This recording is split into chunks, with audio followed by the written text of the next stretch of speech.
as to why for so many years we achieved so much, prospered as no other people on earth. It was because here in this land, we unleashed the energy and individual genius of man to a greater extent than has ever been done before. Freedom and the dignity of the individual have been more available and assured here than in any other place on earth. The price for this freedom at times has been high, but we have never been unwilling to pay that price. Those who say that we're in a time when there are no heroes, they just don't know where to look.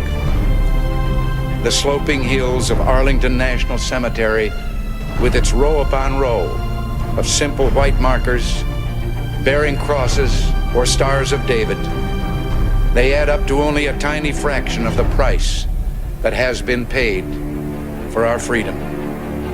Each one of those markers is a monument to the kind of hero I spoke of earlier. Their lives ended in places called Belleau Wood, the Argonne, Omaha Beach, Salerno, and halfway around the world on Guadalcanal, Tarawa, Pork Chop Hill, the Chosin Reservoir, and in 100 rice paddies and jungles of a place called Vietnam. Under one such marker lies a young man, Martin Treptow, who left his job in a small-town barber shop in 1917 to go to France with the famed Rainbow Division. There on the Western Front, he was killed trying to carry a message between battalions under heavy artillery fire. We're told that on his body was found a diary. On the flyleaf, under the heading, "My Pledge," he had written these words: "America must win this war. Therefore I will work, I will save, I will sacrifice, I will endure. I will fight cheerfully and do my utmost as if the issue of the whole struggle depended on me alone." We must realize that no arsenal or no weapon in the arsenals of the world is so formidable as the will and moral courage of free men and women. It is a weapon our adversaries in today's world do not have. It is a weapon that we as Americans do have. Let that be understood by those who practice terrorism and prey upon their neighbors. As for the enemies of freedom, those who are potential adversaries, they will be reminded that peace is the highest aspiration of the American people. We will negotiate for it, sacrifice for it. We will not surrender for it now or ever. We are Americans.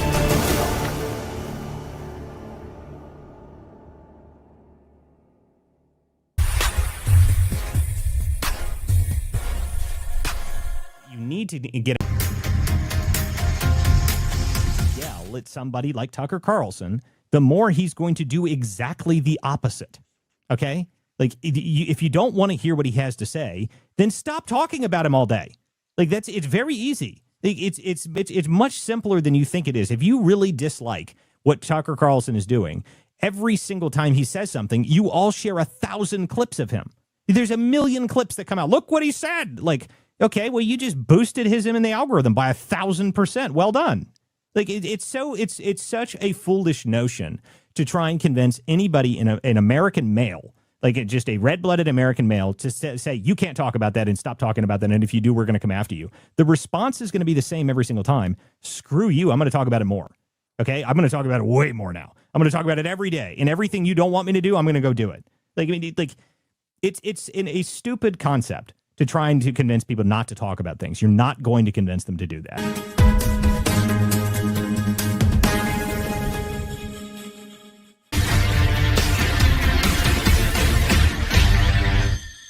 Message to hold in your hearts today, it's this: never, ever give up. FBI raid at Donald Trump's Mar-a-Lago residence. Deadly force being authorized. Nothing worth doing ever, ever, ever came easy. Donald J. Trump has been indicted. Jack Smith has again indicted former President Trump. Over the course of your life, you will find that things are not always fair. You will find that things happen to you that you do not deserve. Like they said, take a look at what happened.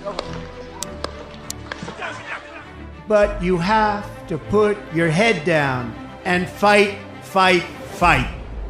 Never, ever, ever give up. The more people tell you it's not possible, that it can't be done, the more you should be absolutely determined to prove them wrong. CNN projects that Donald Trump has been elected president. Treat the word impossible as nothing more than motivation. Relish the opportunity to be an outsider, because it's the outsiders who change the world. 250 million Americans are not garbage. And it'll make a real and lasting difference. The more that a broken system tells you that you're wrong, the more certain you should be that you must keep pushing ahead. You must keep pushing forward. I think that we just witnessed the greatest political comeback in the history of the United States of America.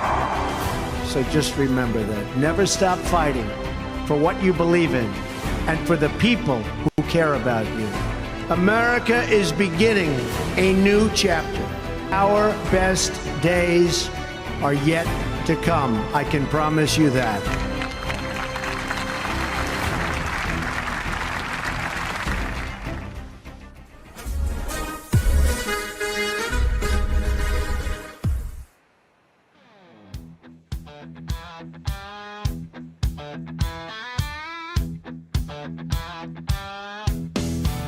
There's a rumble in the distance, something stirring up the ground. Coffee shops and corner stores, people talking all around. But the words they're speaking softly got a weight that pulls you down. Something's moving through the grapevine, word by word from town to town. And they lean in close to tell you what they heard somebody say. But the truth gets bent and twisted as it travels on its way. Who do you trust? When the talk gets low, who do you trust? When the whispers grow in the halls of power where the secrets flow, who do you trust? Tell me who do you trust?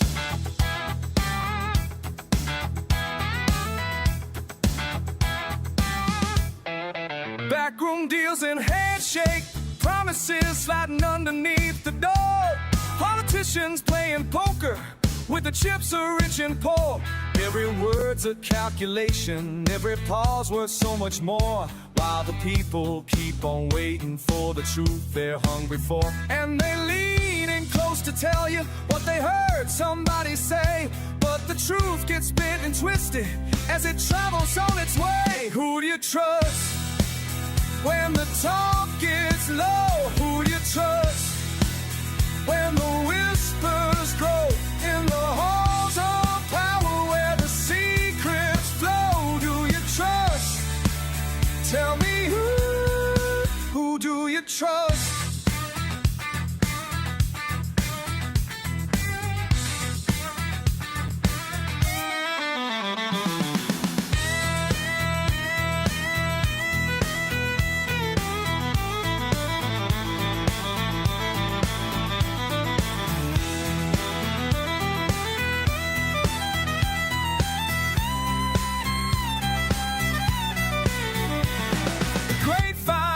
Thicker, every lie becomes the truth, and the honest voices calling sound like strangers in the booth. We're all just trying to listen to the static and the noise, but the loudest information drowns out the quieter voice. Who do you trust? When the talk gets low, who you trust? When the whispers grow in the halls of power where the secrets flow, who you trust? Tell me who do you trust? Who you trust? Do you trust? Do you trust? Do you trust? When the whispers grow.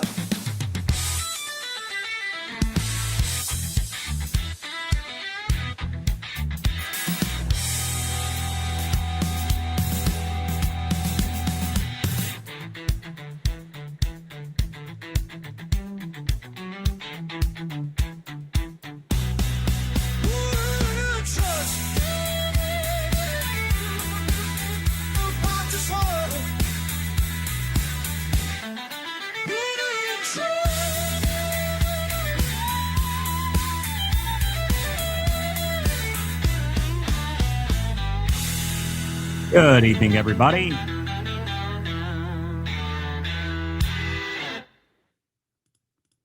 Welcome back to the Political Theater, everybody. Thank you guys for tuning in this evening. I'm getting the X-Base up and running now. It's been an interesting day. We finally got the resolution or the statement from Candace Owens on what happened with the Erika Kirk meeting. I was trying to catch a little bit of what President Trump he's currently addressing. He's participating in some Hanukkah reception right now. I was watching it earlier. I haven't seen anything, super important come out of it just yet, but I assume there will be at some point. I haven't watched the whole thing yet. I was trying to catch a little bit before the show started. But obviously, the number one thing that everyone wants to talk about today is the Candace Owens and Erika Kirk meeting, which, I was very curious how this was actually going to go. I'm sorry, just trying to get the X-Base up and running there. There we go. Okay, so if the X-Base is up and running now, guys, if you want to join on that section there, but if you guys are tuned in everywhere else, thank you guys for showing up here. I'm Walter Kurt. This is the Political Theater. I appreciate everyone who does show up on all the different streams. If you guys are listening on Substack or wherever you guys may be tuned into, make sure you guys share the link out so that people know that we are live. There is obviously the biggest thing that I want to talk about before I was waiting for some more people to filter in here, because I really want to go over some of the stuff that came out from this Candace Owens and Erika Kirk meeting.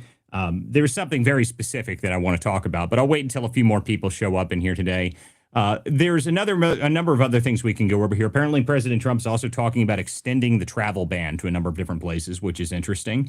The Rhode Island, Brown University shooting debacle continues to defy expectations and the incompetence. It is truly incredible. They released images today that, I swear there are better images of Bigfoot. We talked about this yesterday, but there really are better images of Bigfoot out there. This is incredible that we are now over 72 hours out from this happening, and we still don't have a suspect in custody. We don't have anything. There's a little bit of information that came out from internet people. This is nothing to do with the investigation, so I don't want to put it say specifically, but there is a guy, some LGBT, keffiyeh wearing, trans, ridiculous Hamas supporter guy that his name was scrubbed from the website for whatever reason. And now apparently Brown's already put out some statement saying that, this is terrible that this guy is being listed in this. Well, why are you deleting all of his stuff then? I mean, I don't understand. If this guy has nothing to do with anything, why are you deleting him from every web page that has anything to do with Brown? I don't understand. So if it's not related, then why are you deleting stuff and covering things up? I don't know. But that's other information. The guy's name was Mustafa, it had some absurd name. Of course it did. But we're still waiting to hear if they ever find anybody in Rhode Island. Apparently, it's the best place you can go. There's also a new shooting that happened last night, or maybe it was earlier today. I can't remember. There was an MIT professor that was shot. That's apparently some, a very important MIT professor for physics or something like that was shot. Now, there's some people that are speculating it could be related because it's only about an hour drive from Brown. But that's all new. So I haven't heard any current updates on that as of yet. But there's a number of other big stories that happened today. Obviously, the extending of the travel ban is pretty good. That's something I do want to talk about. Also, the Bondi Beach shooting. I don't know if you guys have seen this yet, but apparently the hero guy that took down one of the terrorists that was doing the shooting, that snuck up behind him and tackled him to the ground and whatnot, there has now been over $2 million raised for that guy. His name is Ahmed Al something. I don't know what his last name is. Someone sent it to me earlier. But yeah, so $2 million has been raised for that guy. So that's fantastic. That was really heroic what he did do there. So that was great that happened. I'm glad that they've raised some money for him. That's amazing. But obviously, I definitely want to talk about the number one story of the evening. And now that we've got enough people in here, I want to go through this because there is no question in my mind that after this meeting that, I don't know, if you guys had any doubts, and I know I don't want to talk about personalities in here. I mentioned that a couple weeks ago, that I'm really not interested in talking about the personalities behind these things anymore because it's just not helpful. But I have to point this out. I can't avoid it because it's so bad. So let me talk about just a simple section of what was said today by Candace Owens. So at some point, she in this statement that she's had today, when she's describing this event, I want everyone to listen to this entire thing, and then I need to explain to you why it's a problem.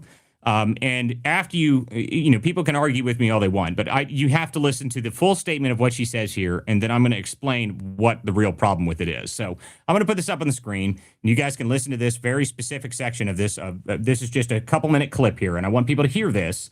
And then I need people to understand something very clear about it after we play this. So let's go ahead and play this clip here.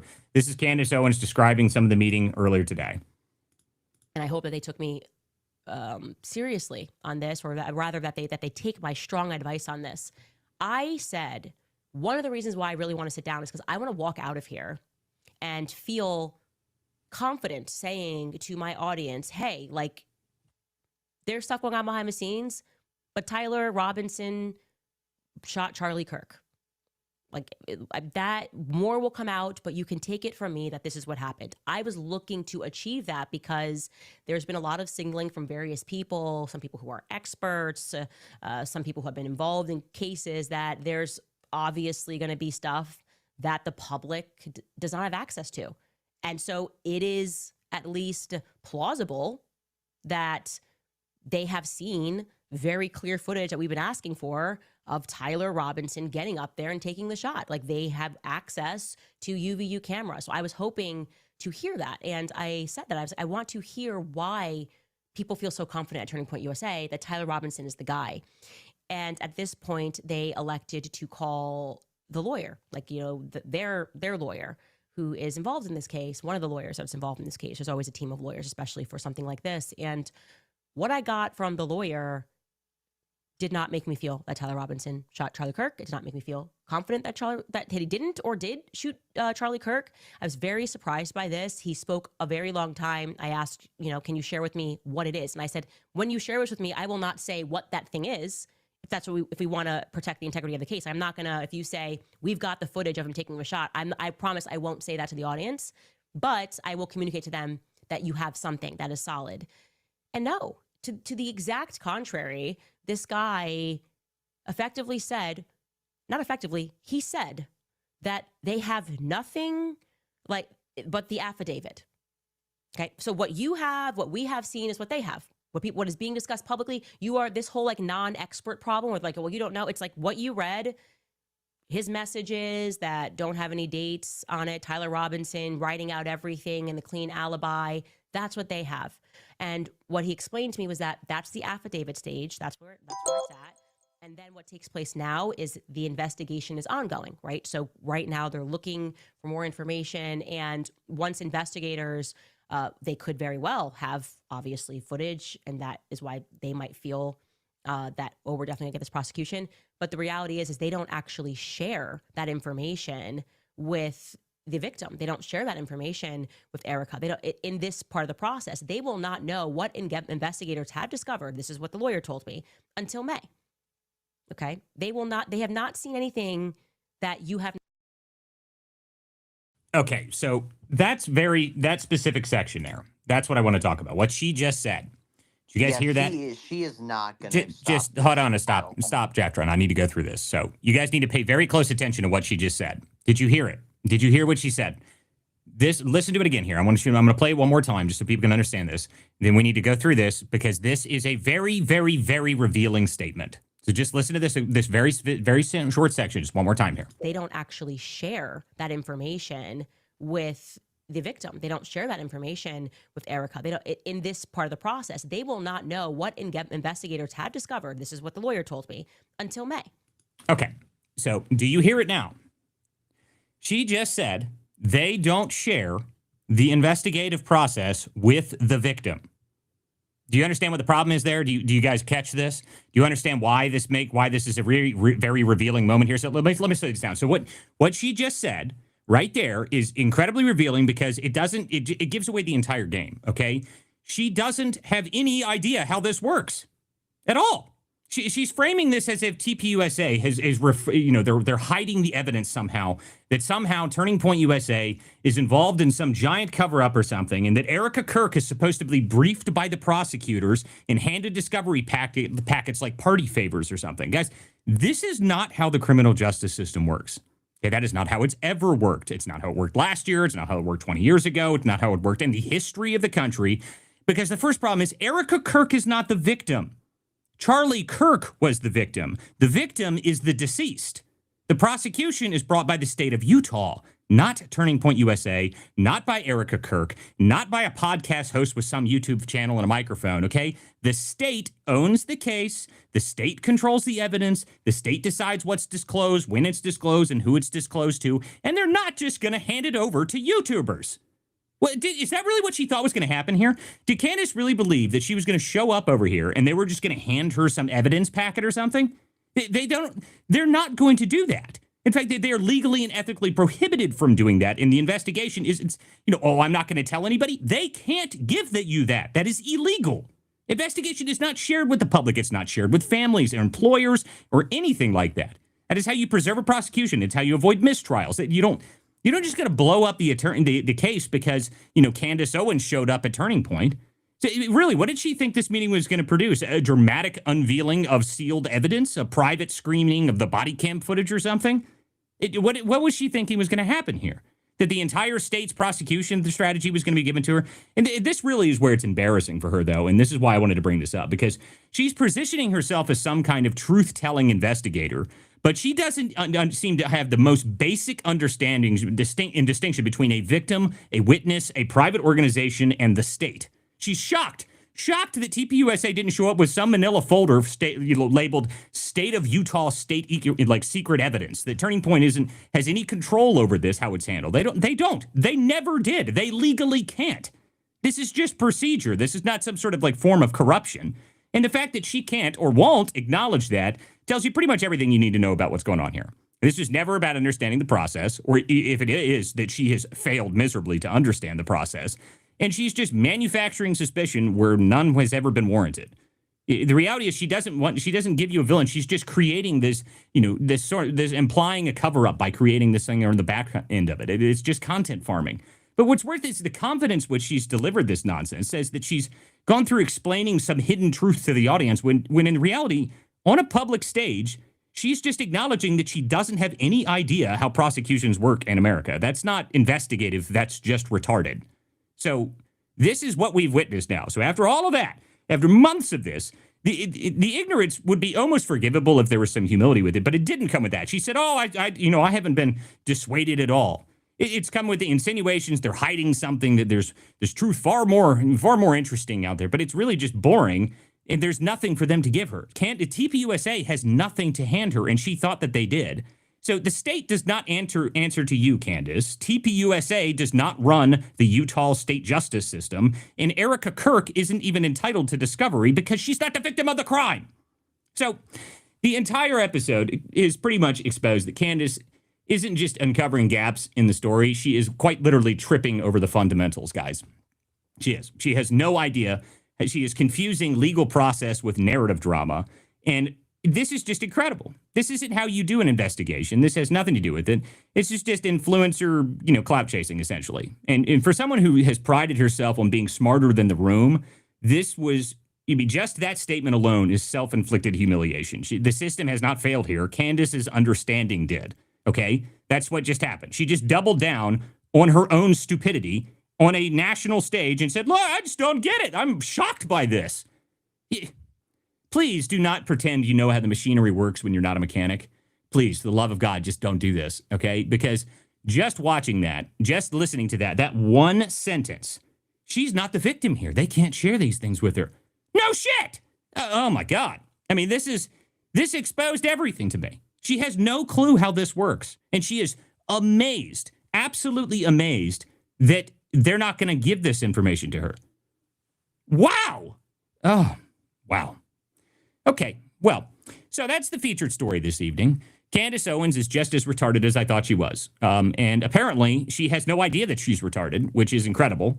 Maybe she really should have, does she have attorneys? Seriously. Does she actually have an attorney? Remember, yeah, but no, Jacktron, I'm talking about, does she have attorneys that she asks questions to? Because if she ever talked to a prosecutor or attorney, maybe they would actually be able to tell her, this is how this works. But no, apparently not. I mean, this is just unbelievable. She has no clue how it works, and she just assumed that she could show up at Turning Point, that they could produce, hidden cameras and UVU footage and all this. She doesn't have that stuff. Anything that's part of the investigation, the state controls it. So, anyway, I just had to bring that up because that was today. Everyone was expecting some, giant fireworks out of this meeting. And essentially what it came down to is that Candace Owens has no clue how our criminal justice system works. And she decided to show up there. And then after this meeting, she says, well, I'm not dissuaded at all. I'm surprised. I thought for sure that they would be able to tell me that they have something. No, they don't have anything. That's I think that what she's been doing is she's been watching television her whole life and thinks that true crime investigations are how things actually work. That's not how they work, people.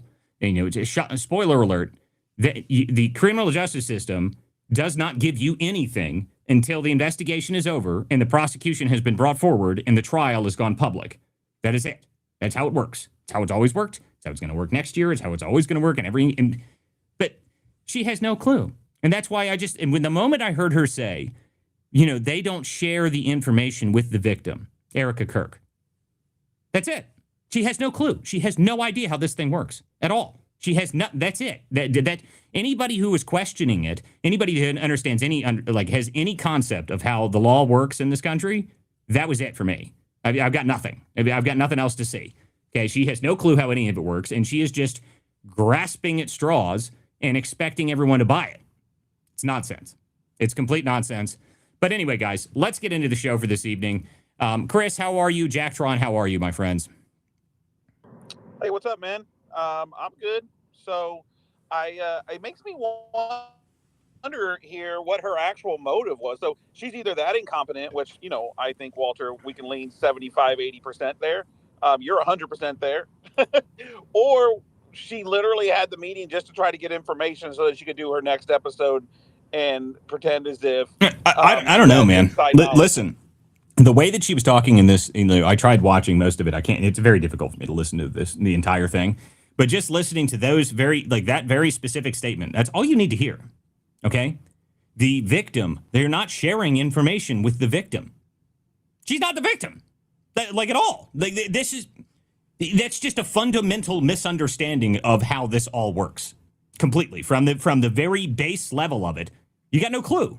I mean, that's what that tells you. She's not the victim of this crime. The crime is against the state itself is prosecuting for the crime that was committed on Charlie Kirk. Charlie Kirk is the victim of the crime. He is dead because of the crime. Erika Kirk is not the victim in any scenario here. Okay, legally speaking, the only thing she is a victim of is the ridiculous attacks that have happened on a widow since then, trying to claim that she had something to do with it. Okay, that's the only thing she's a victim of in this scenario. That's it.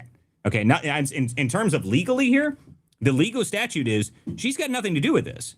Okay, she has nothing to do with it. It's her husband that was killed, and she may be there at the trial, but to be honest with you, she wasn't even present in Utah when this happened, so she's not even a witness to it. Okay. She is not even a witness to the crime, so she's not even part of it.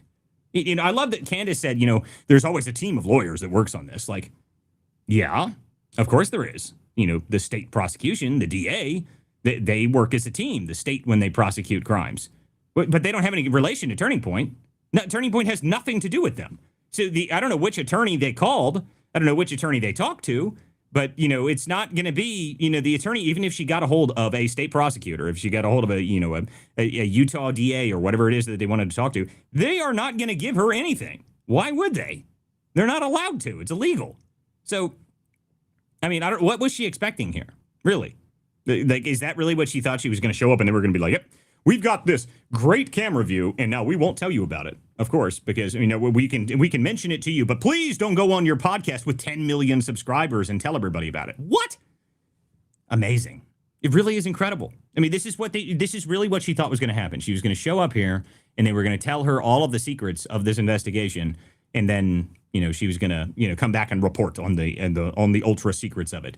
This really just blew the top for me. She's got nothing. She has no idea how any of this works, and she has been doing this just for clicks the whole time. But maybe she wasn't actually, this actually exposes something different to me. Maybe she wasn't doing it for clicks, okay? Maybe she genuinely believed that when she showed up here, that Erika Kirk and TPUSA would have evidence that hasn't been released to the public, and she would be able to see it, which makes it even more retarded. It really does. It really does, because wow. People, if you guys don't understand this, you need to go look into how prosecutions actually work, how this all functions, how the criminal justice system operates, because, no, not how it works, people. Not how it works at all. Not how it ever worked. And yeah, no, Erika Kirk is not the victim of this crime. Charlie Kirk is, and he's dead. So anyway, that was how this, just as soon as I saw that, I was like, are you kidding me? I mean, this is amazing. It really is incredible. Yeah, I know. Water isn't wet, apparently, according to Candace. I mean, that's accurate. And that's accurate, Crow Nation. That is pretty much what she's saying here. So, I mean, Candy is the real victim. That's pretty funny. Well, anyway, but that's what I wanted to open the show with, because as soon as I saw that, I was like, oh my God, here we go. So outside of that, there's a bunch of people that have been saying that essentially this is that Candace, caved on this or something. I mean, I don't know. To be honest with you guys, all I saw was I couldn't get past that statement. The moment that I heard her say that, I was like, okay, this is it. She has no clue what's going on here. So, okay, go ahead, Jack Tron. What's up? I was going to say that apparently Megyn Kelly came out and said that she was the one who orchestrated this little get-together. Yeah, I mean, I don't know. I heard that earlier, but to be frank with you, I don't really care. I don't know who orchestrated, how it was orchestrated, but, I just am amazed that this whole thing went down to the point that Candace is shocked that she didn't get a whole bunch of information and new investigative stuff out of this meeting, as if Erika Kirk and Turning Point was going to have any of it. And if they did, why would they give it to her? She's nothing special. Well, but the deal is they can't. Even if they did, if they had something on it, the investigative material within the case has a gag order on it. They can't give her shit. Legally bound. Not allowed to. So this, again, is just, my whole point is that Candace just clearly doesn't understand how this works at all, apparently. She's got no clue. She just, she's just running with it and acting as if she was, as if she knows how this all works. So she's got people that she talked to that have been part of cases before. If that was true, what they would have told you is, yeah, they aren't going to give you anything. With the investigative procedure on this, the FBI doesn't give you a damn thing. Why would they do that? They're not going to give you anything. They're waiting until their case goes forward. Okay, like every part of the investigation is kept under lock and key until the actual trial happens, so that way they guarantee a prosecution and conviction. But again, she thinks that Erika Kirk is the victim somehow in this crime. She's not. She's not even a witness to the crime. She is the widow of the deceased who was the victim of the crime. But apparently that didn't occur to Candace at all. So that's where we are, though. So this is what happens when you have somebody that has no clue how the legal system works at all, and just assuming that she can come out here and tell everybody, well, yeah, I've got it all figured out. The beekeepers, the French Foreign Legion, the Egyptian Air Force, which, by the way, there was another video that came out yesterday. I think Kanako the Great did it. He said that almost 60% of the flights from the Egyptian flight logs that she was talking about are on the wrong continent. Yeah, we have that video in yesterday's folder if you want to play that. Yeah, I could. It's a bit long, so I don't want to play the whole thing. But you guys can go check it out. Kanako the Great, if you guys don't follow that account, it's worth following him. But he's got a long video explaining it, saying that essentially 60% of those, those flight logs aren't even on the correct continent. So again, we're just back to the square where I said, a couple weeks ago, I don't know if you guys remember the episode where I was talking about this, where, she read out some email she got, some anonymous tip email, and it was the address on it that she must have said 50 times in the episode was her own attorney's office. This is why this again just exposed once again to me that this is all just nonsense, and she has no clue how any of this works. But more power to Candace, I guess. She is proven without a fraction of a doubt that she is completely ignorant of how any of this system works. Well done, Candace. Absolutely incredible stuff. Okay, so let's go through some of the other stories that happened today. I do want to go over whether or not how many of these new countries have been added to the travel ban. Have you guys looked at this story yet? I got this sent to me just a few minutes ago. I actually haven't read it yet. There was also something that got brought out yesterday that I didn't really go over, that apparently Trump classifies fentanyl as a weapon of mass destruction, which I thought was absurd when I first heard it, but apparently that is something that happened yesterday. So I need to go through some of that at least, because I need to go pull up an article or something to talk about that.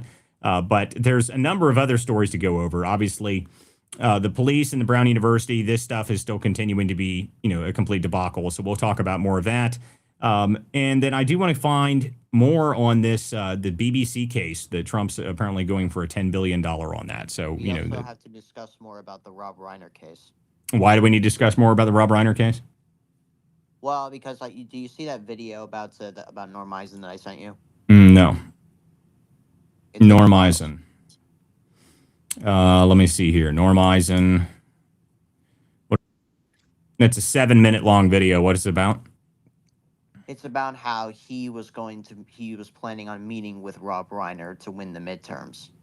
Oh, really? Rob Reiner was going to help the Democrats win the midterms? Are you serious? Somehow I doubt that. I mean, other than maybe with funding. But you have to understand that Rob Reiner is very deep with the deep state. He's done a lot of different documentaries, with Brennan and Clapper. They're very tight, and he's very tight with Norm Eisen. That's interesting. Well, I'm not that surprised by that part, I guess. But, we can go through. That's a long video. We'll go through some of that other stuff there.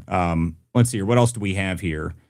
You got the have you covered the killing of the MIT professor? Yeah, I talked about that at the open a little bit, though, because that is another update. So an MIT professor was killed today. Was apparently a physics professor or a nuclear physicist professor, something along those lines. But he was a pretty important guy. Some people are trying to wondering if it's linked to the Brown shooting, because that's only about an hour away by car. So that's new information. I haven't seen any updates on that. Do we have updates on that case yet? I don't think we do. What we do know is that the professor, yes, he was a very important physics professor, and I think one of the reasons people say that the drive is connected, not just because of the distance, is because the physics professor is Jewish, and people say the shooter said Allahu Akbar. Yeah. I mean, that's possible, but the one thing I will say is, so I'm going to pull this image up here because this is the image that they released today, which I'm telling you guys, this is the incompetence of this organization. This is the beautiful image brought up by the Providence PD today. Wow. I've never seen such a clear and useful image for everybody to see. I actually have an enhanced version of this image, just for people in case you didn't see this. So here's the enhanced version of it. Yes, this is the better version of this photo. And if those of you are just listening to this, it is Bigfoot. So this is a better image, though, but it's equivalent in quality. I mean, this is really the level that they're doing here. And amazing stuff. Now, they did release, the FBI released, I think it was just about an hour or two ago, they released some enhanced footage, which is pretty good. So that's worth looking at. Some of that enhanced footage is actually decent, but they still haven't actually managed to release and find it a name. How is it possible that we're now 72 hours out from this and we don't even have a name? We got nothing. I mean, we still have nothing. There's no name. There's no motive. And there's something I have to point out here. Now, they also just said a few minutes ago that apparently Brown University is saying that it was an older part of the university or something along those lines, and that's why there's not cameras there. Guys, this was in an engineering building at an Ivy League school. An Ivy League school engineering building. There is no way that there's not cameras to entrance to exit of every single part of an engineering building for an Ivy League school. There's a number of reasons for that, by the way. I spent the last 4 years in an engineering building. There are cameras everywhere. Well, but the reason, there's a reason for it, though. More than just saying that there should be. An Ivy League school is going to have grants for, research that's done for the government for specific things. It could be, military technology that's being researched and all sorts of stuff. So they're going to have cameras. Okay, at the entrance and exit of every engineering building, there's no way there's not cameras covering that. So the idea that there's not cameras is nonsense. But further than that, everybody is aware that there's 800 something cameras on campus. At this point, I think that what's going on here, and this is speculation, I have no proof of this, but what I think's really happened here in this case is that this is either somebody that is directly connected to Brown, as in part of the member of the faculty or someone that works at the school, and they're trying to cover it up because it looks really, really bad for them. I think it's an optics thing, which the problem with that is that the incompetence level around it makes it even worse, because eventually someone's going to figure out who it is, and eventually they're going to catch him, and that's going to look way worse for them if it's somebody that actually worked at the university and they've now been screwing around trying to cover it up. I mean, the fact that we are now more than 72 hours out, they haven't caught the guy. There's not even a face shot. There's no image of his face anywhere. The best you've got are these enhanced videos that have come out, which the enhanced videos are, they're better, but that doesn't help you really. There's no direct on-screen, direct face shot of the person. There's the other name that people have been floating out is some guy that they've been deleting all of the images from, all of his social profiles from the websites of Brown. They've been deleting this, and there was some statement about that. But to me, even if that's the guy, I honestly am not sure I believe that's the guy, just based on some of the images I've seen of him. There's a couple different photos and videos that have been floating out around this, and I'm not sure I buy that that's the person. But still, it's very strange that they're deleting all the stuff from the website. I don't know why they're doing that. But again, it's not like this organization has done very good at all during this entire debacle. This has just been a clown show from start to finish. Keymaker, how are you, my friend?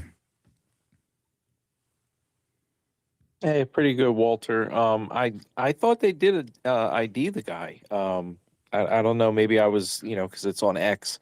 I thought they ID'd the person that was wanted.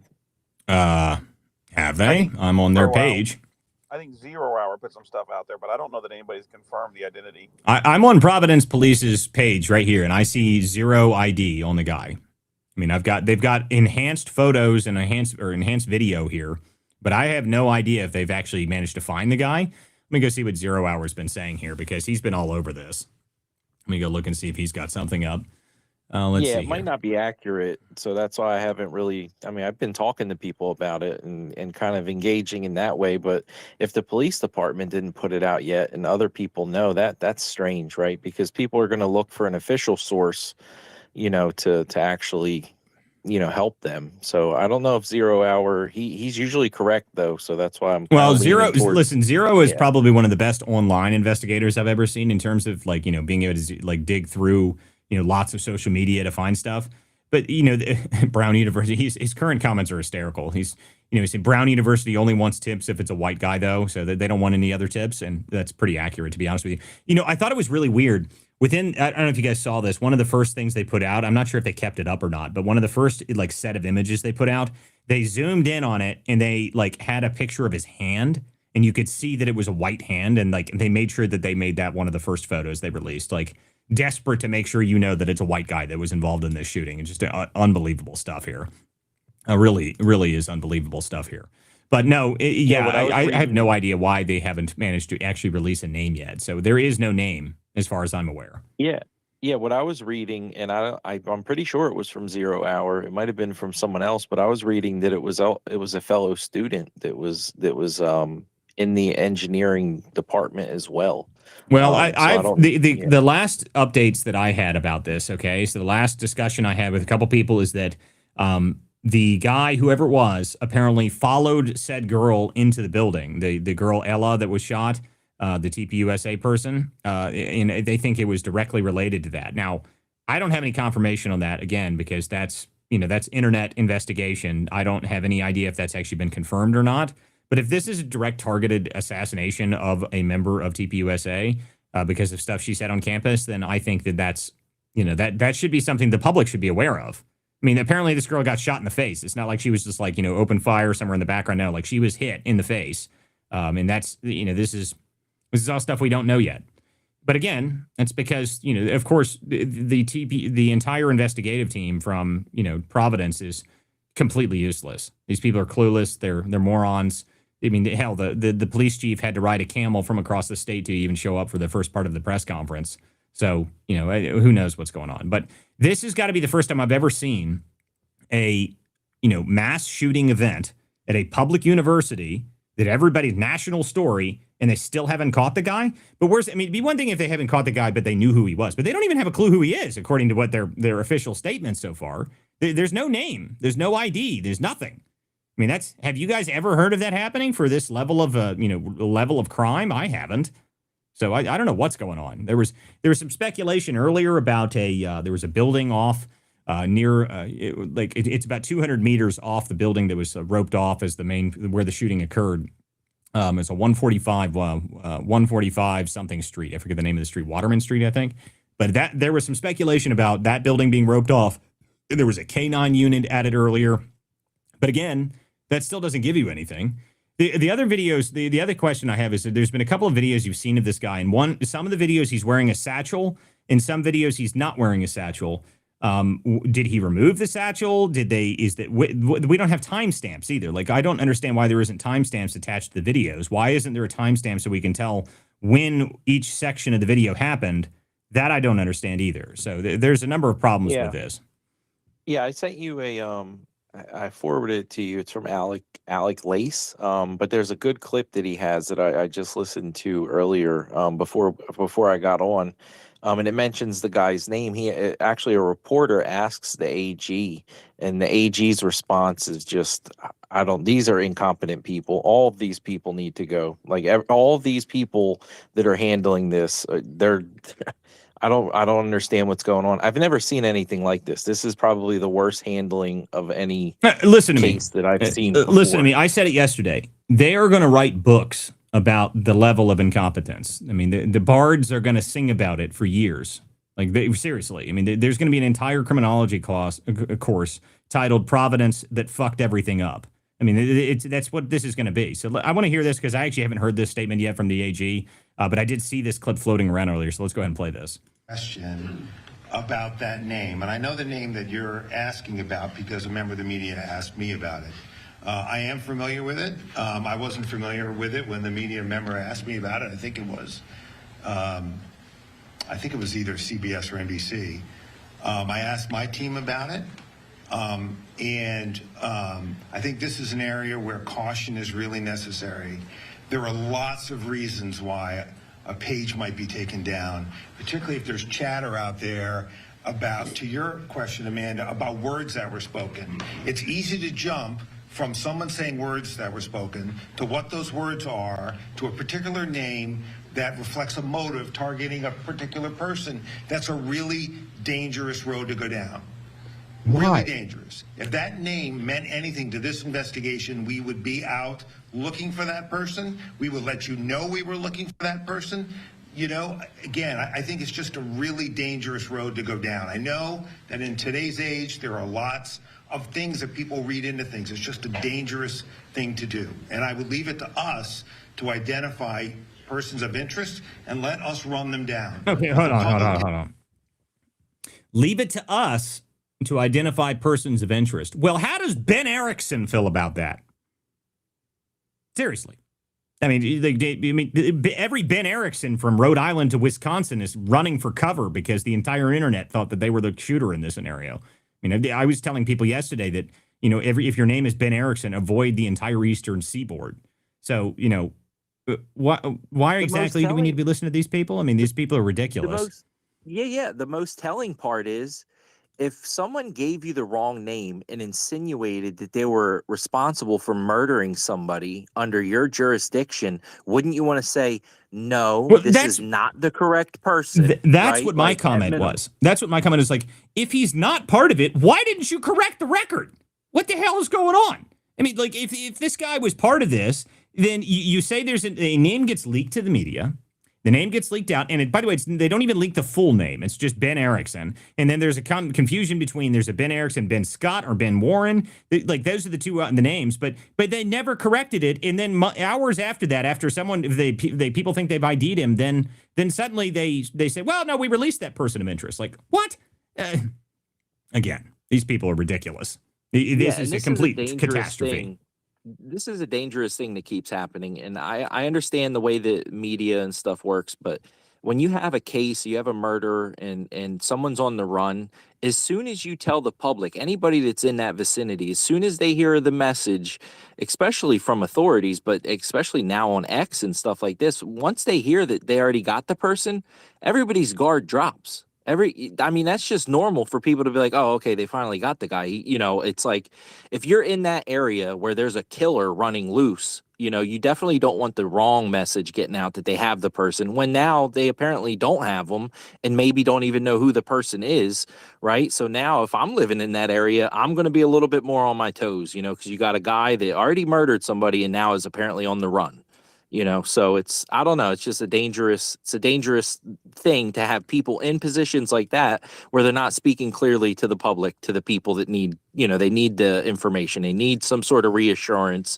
If I were to say the guy's name and then that's not the person or somebody that you have an interest in, I mean, you should tell me, right? Like if I'm a reporter. Exactly. And that's what I don't understand. That's what I don't understand. Like, why did they let that name go floating around? And they never really corrected the record on that. Okay. Like all they did is hours later, they released, they said, well, the person of interest has been released. Like, oh, wonderful. So by the way, guys, this is the name that they're floating, that people are floating right now. His name is, let me see if I can actually read this here. Mustafa Karabosh or something like that. So he's some fat Palestinian trans activist or something like that. So I mean, this is the name that was floated. Now they're claiming that they have this guy isn't connected to it, and I don't know if he is or not. There's somebody released this gate analysis thing. Now, I don't know when the gate analysis this became something that people even are aware of a couple months ago it was the pipe bomber story when the first time I even heard someone use this. So I have no idea who did this gate analysis or if this is even a real thing or if someone just made a cool looking image and put it out there. I have no clue. But this is something that was released earlier, and they're claiming this is a very similar match here. But the one problem I have with part of this is that this image of this guy in this in this specific image where you see him coming around the corner like that. I was looking at this yesterday and comparing the guy from that image and the new video footage, and I didn't even think it was the same person. So, I don't have any clue what's going on here. Yeah, I do agree with that. I do think that their 0 Hour obviously posted some stuff about this guy's writing, which did cite Turtle Island and kin in Gaza, some different stuff like that, right? And so obviously there's some trouble writing there. But we got to be careful, man, in today's world about internet sleuths just jumping the gun and pointing to different people. Like, as you mentioned, if your name's Ben Erickson, you got to basically stay west of the Mississippi at this point. And so it's a dangerous situation. However, I have concerns about what that guy's language said, because maybe I'm wrong here. I don't know that they're working with the FBI in any way, shape, or form. I think they're trying to keep this on a state level. And if that's the case, or a local level, if that's the case, that's a little dangerous. I mean, I have been a part of a missing teen case where similar reactions were occurring. Obviously, this is, we're going back to 2007 to 2011. But local PD were late to the party. They ignored tips. There's a host of reasons that happen. And then they want to gatekeep the entire investigation. And they want to be the arbiter of the name that would be credible, and that's okay in criminal justice situation, but there's a point where a case gets bigger than you, and you have to bring in people who have those resources. Well, I mean, but this is actually something 0 Hour just said a minute ago. He said that he's like, it's the first time he's ever seen a university run a murder investigation. Yeah, I agree with that. If the university is running this investigation, that's insane.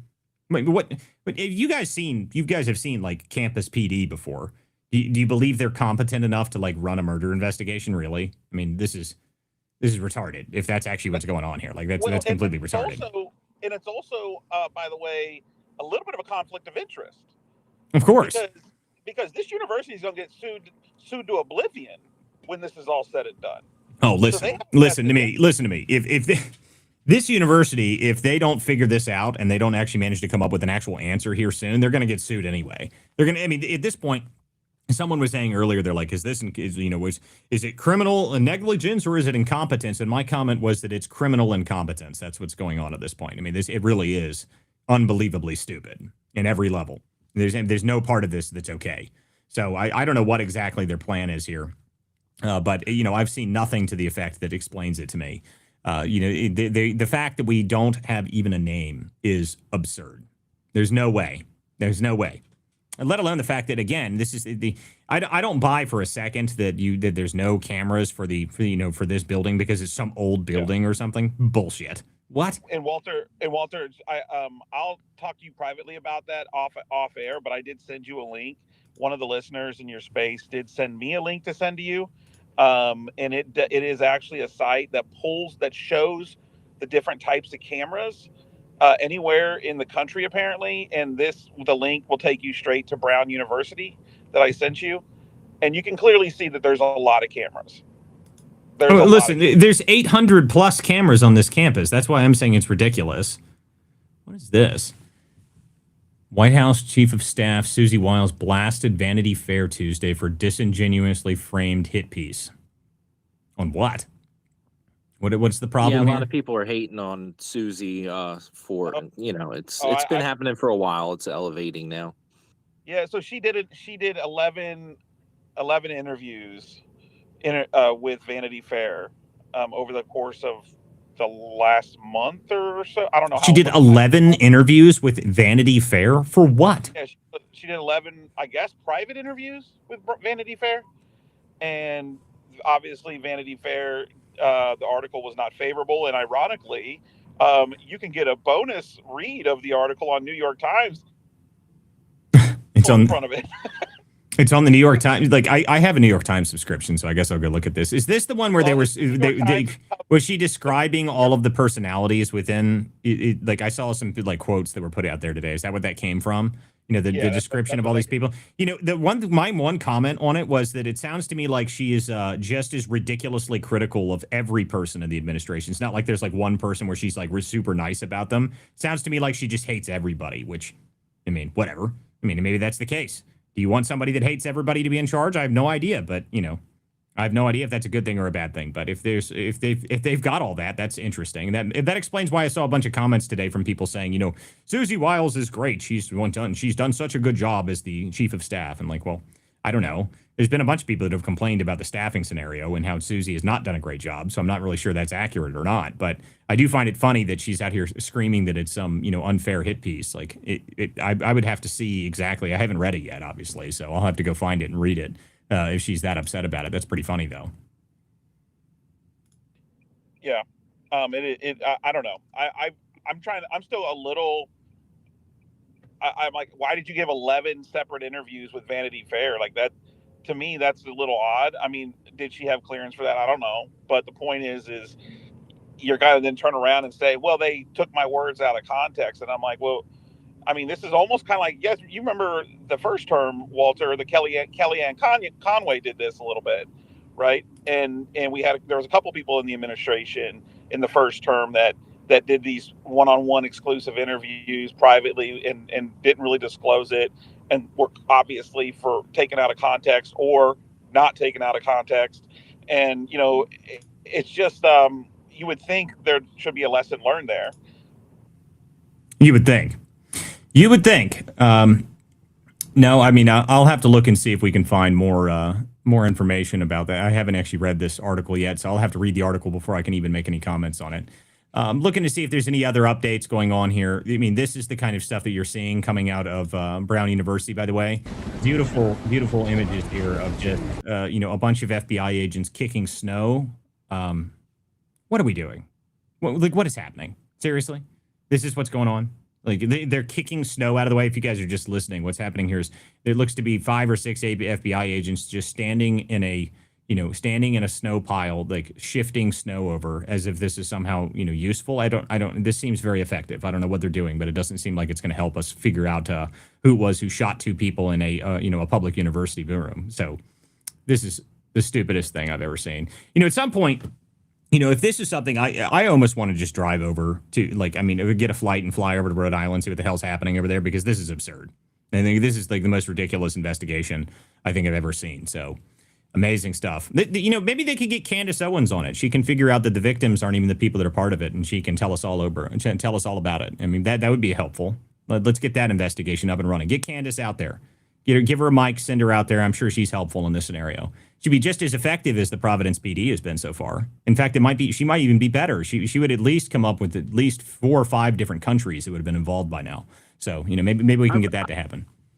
I would think that the Rhode Island, like the state police, would be the ones that would be running a murder investigation. That's what my thought is. Campus police, even local people. Listen, in you know, everybody that knows anything about law enforcement, normally, like if there's a traffic accident, and someone dies in the traffic accident, usually the state police takes over at that point.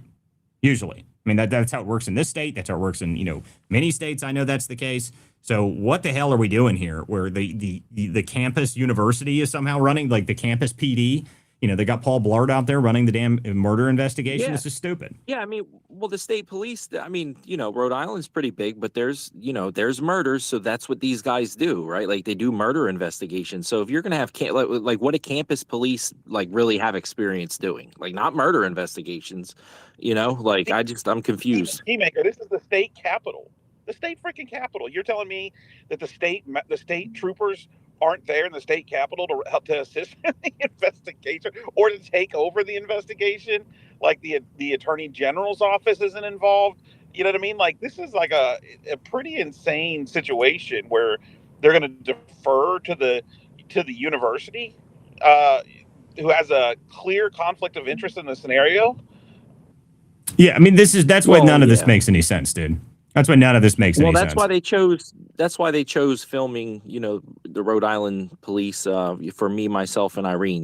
You seen that movie with Ace Ventura? I mean, I'm not trying to knock the police, but I mean, come on. They're state police. They are definitely capable of this sort of stuff. I just can't imagine. I would be so pissed if I was like if it was my family member that had been murdered, and they told me like, oh well, we're gonna put Paul Blart on this case. We're going to take care of it from here. We got campus police are handling the murder investigation. I would be fucking livid. Like, excuse my French, but I would be livid.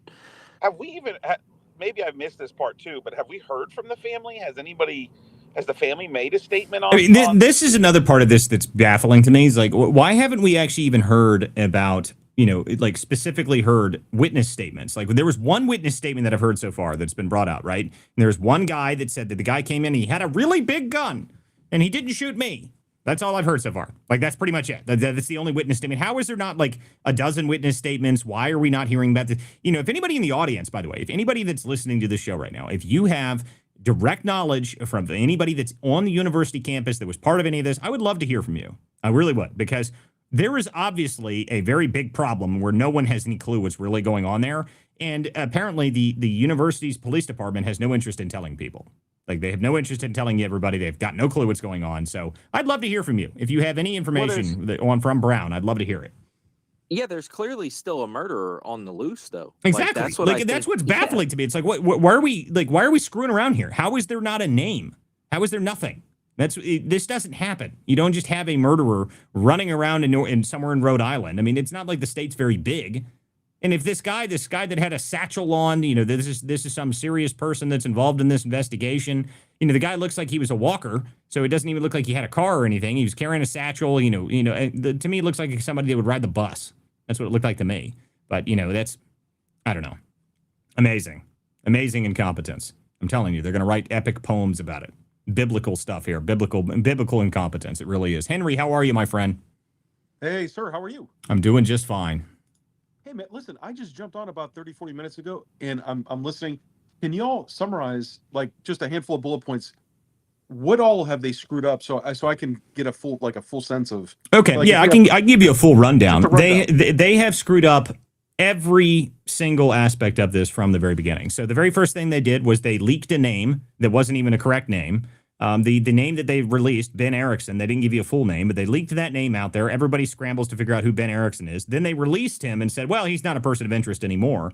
So that happened.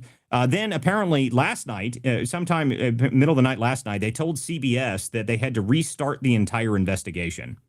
That's what they said yesterday. And of course, they have somehow managed to tell everybody that there is no video footage of this guy anywhere from the university. The only video that we've released so far is the video that everybody's seen, which is, Bigfoot-esque image, except for there's some new, enhanced footage that's coming out. It looks like it's coming from like Ring doorbells and stuff like that. But again, none of that's very helpful either. I mean, and again, we don't even know if that's the guy. They're not saying that's the guy. They're saying that's a person of interest and that this person is just wandering around. They think this could have something to do with it. But how is there not a direct video footage of this guy leaving the building is what is baffling to me. I don't believe that there's any way that this guy got into an Ivy League engineering building and there's no video footage of him entering or exiting. There's no way. I mean, most of these places probably have key cards. I mean, that's probably the level that you'd have to think about it. But they're claiming that it's an old building, so none of that's there anymore. So my point is, so this is the local police or local detectives and the FBI is on the premises there, you said? I think, as far as I can tell, it looks to me like the university police department is the one running the investigation somehow, and which is beyond me. I don't know why. How do we, I see this stuff historically, guys. I don't know if this is like normative anymore, but like where if there's a rape, there's an accusation, there's this, there's that. And like, they're like, no, we'll deal with it. Like the camp, like how is that even legally possible? Well, what you're talking about there, those are Title IX investigations, which is, again, essentially a kangaroo court. Those are nonsense. But that's something that they started doing a number of years ago. And yeah, those are all disasters as well, because most of those end up, at the end of those, they essentially end up with, they take it to actual court and they all get thrown out. I mean, that's a pretty significant. I mean, the most egregious example of that was probably the rape on campus Rolling Stone story that was apparently, completely fabricated. But of course, they tried to smear an entire university. They tried to smear an entire fraternity for that, which is actually my fraternity. Phi Kappa Psi was the name of the fraternity that they did that to, and they sued the shit out of them. I mean, Rolling Stone had to pull the article. That whole thing went down terribly for them. But again, that's another one of those scenarios where it's the university just let it happen, and they did their personal investigation, and it's all nonsense. I mean, the campuses should not be running any criminal investigations at all into anything ever. Yeah, 100%. I don't know how they could even pretend that they have any kind of resources or expertise to do that. You know what I mean? It's just ridiculous.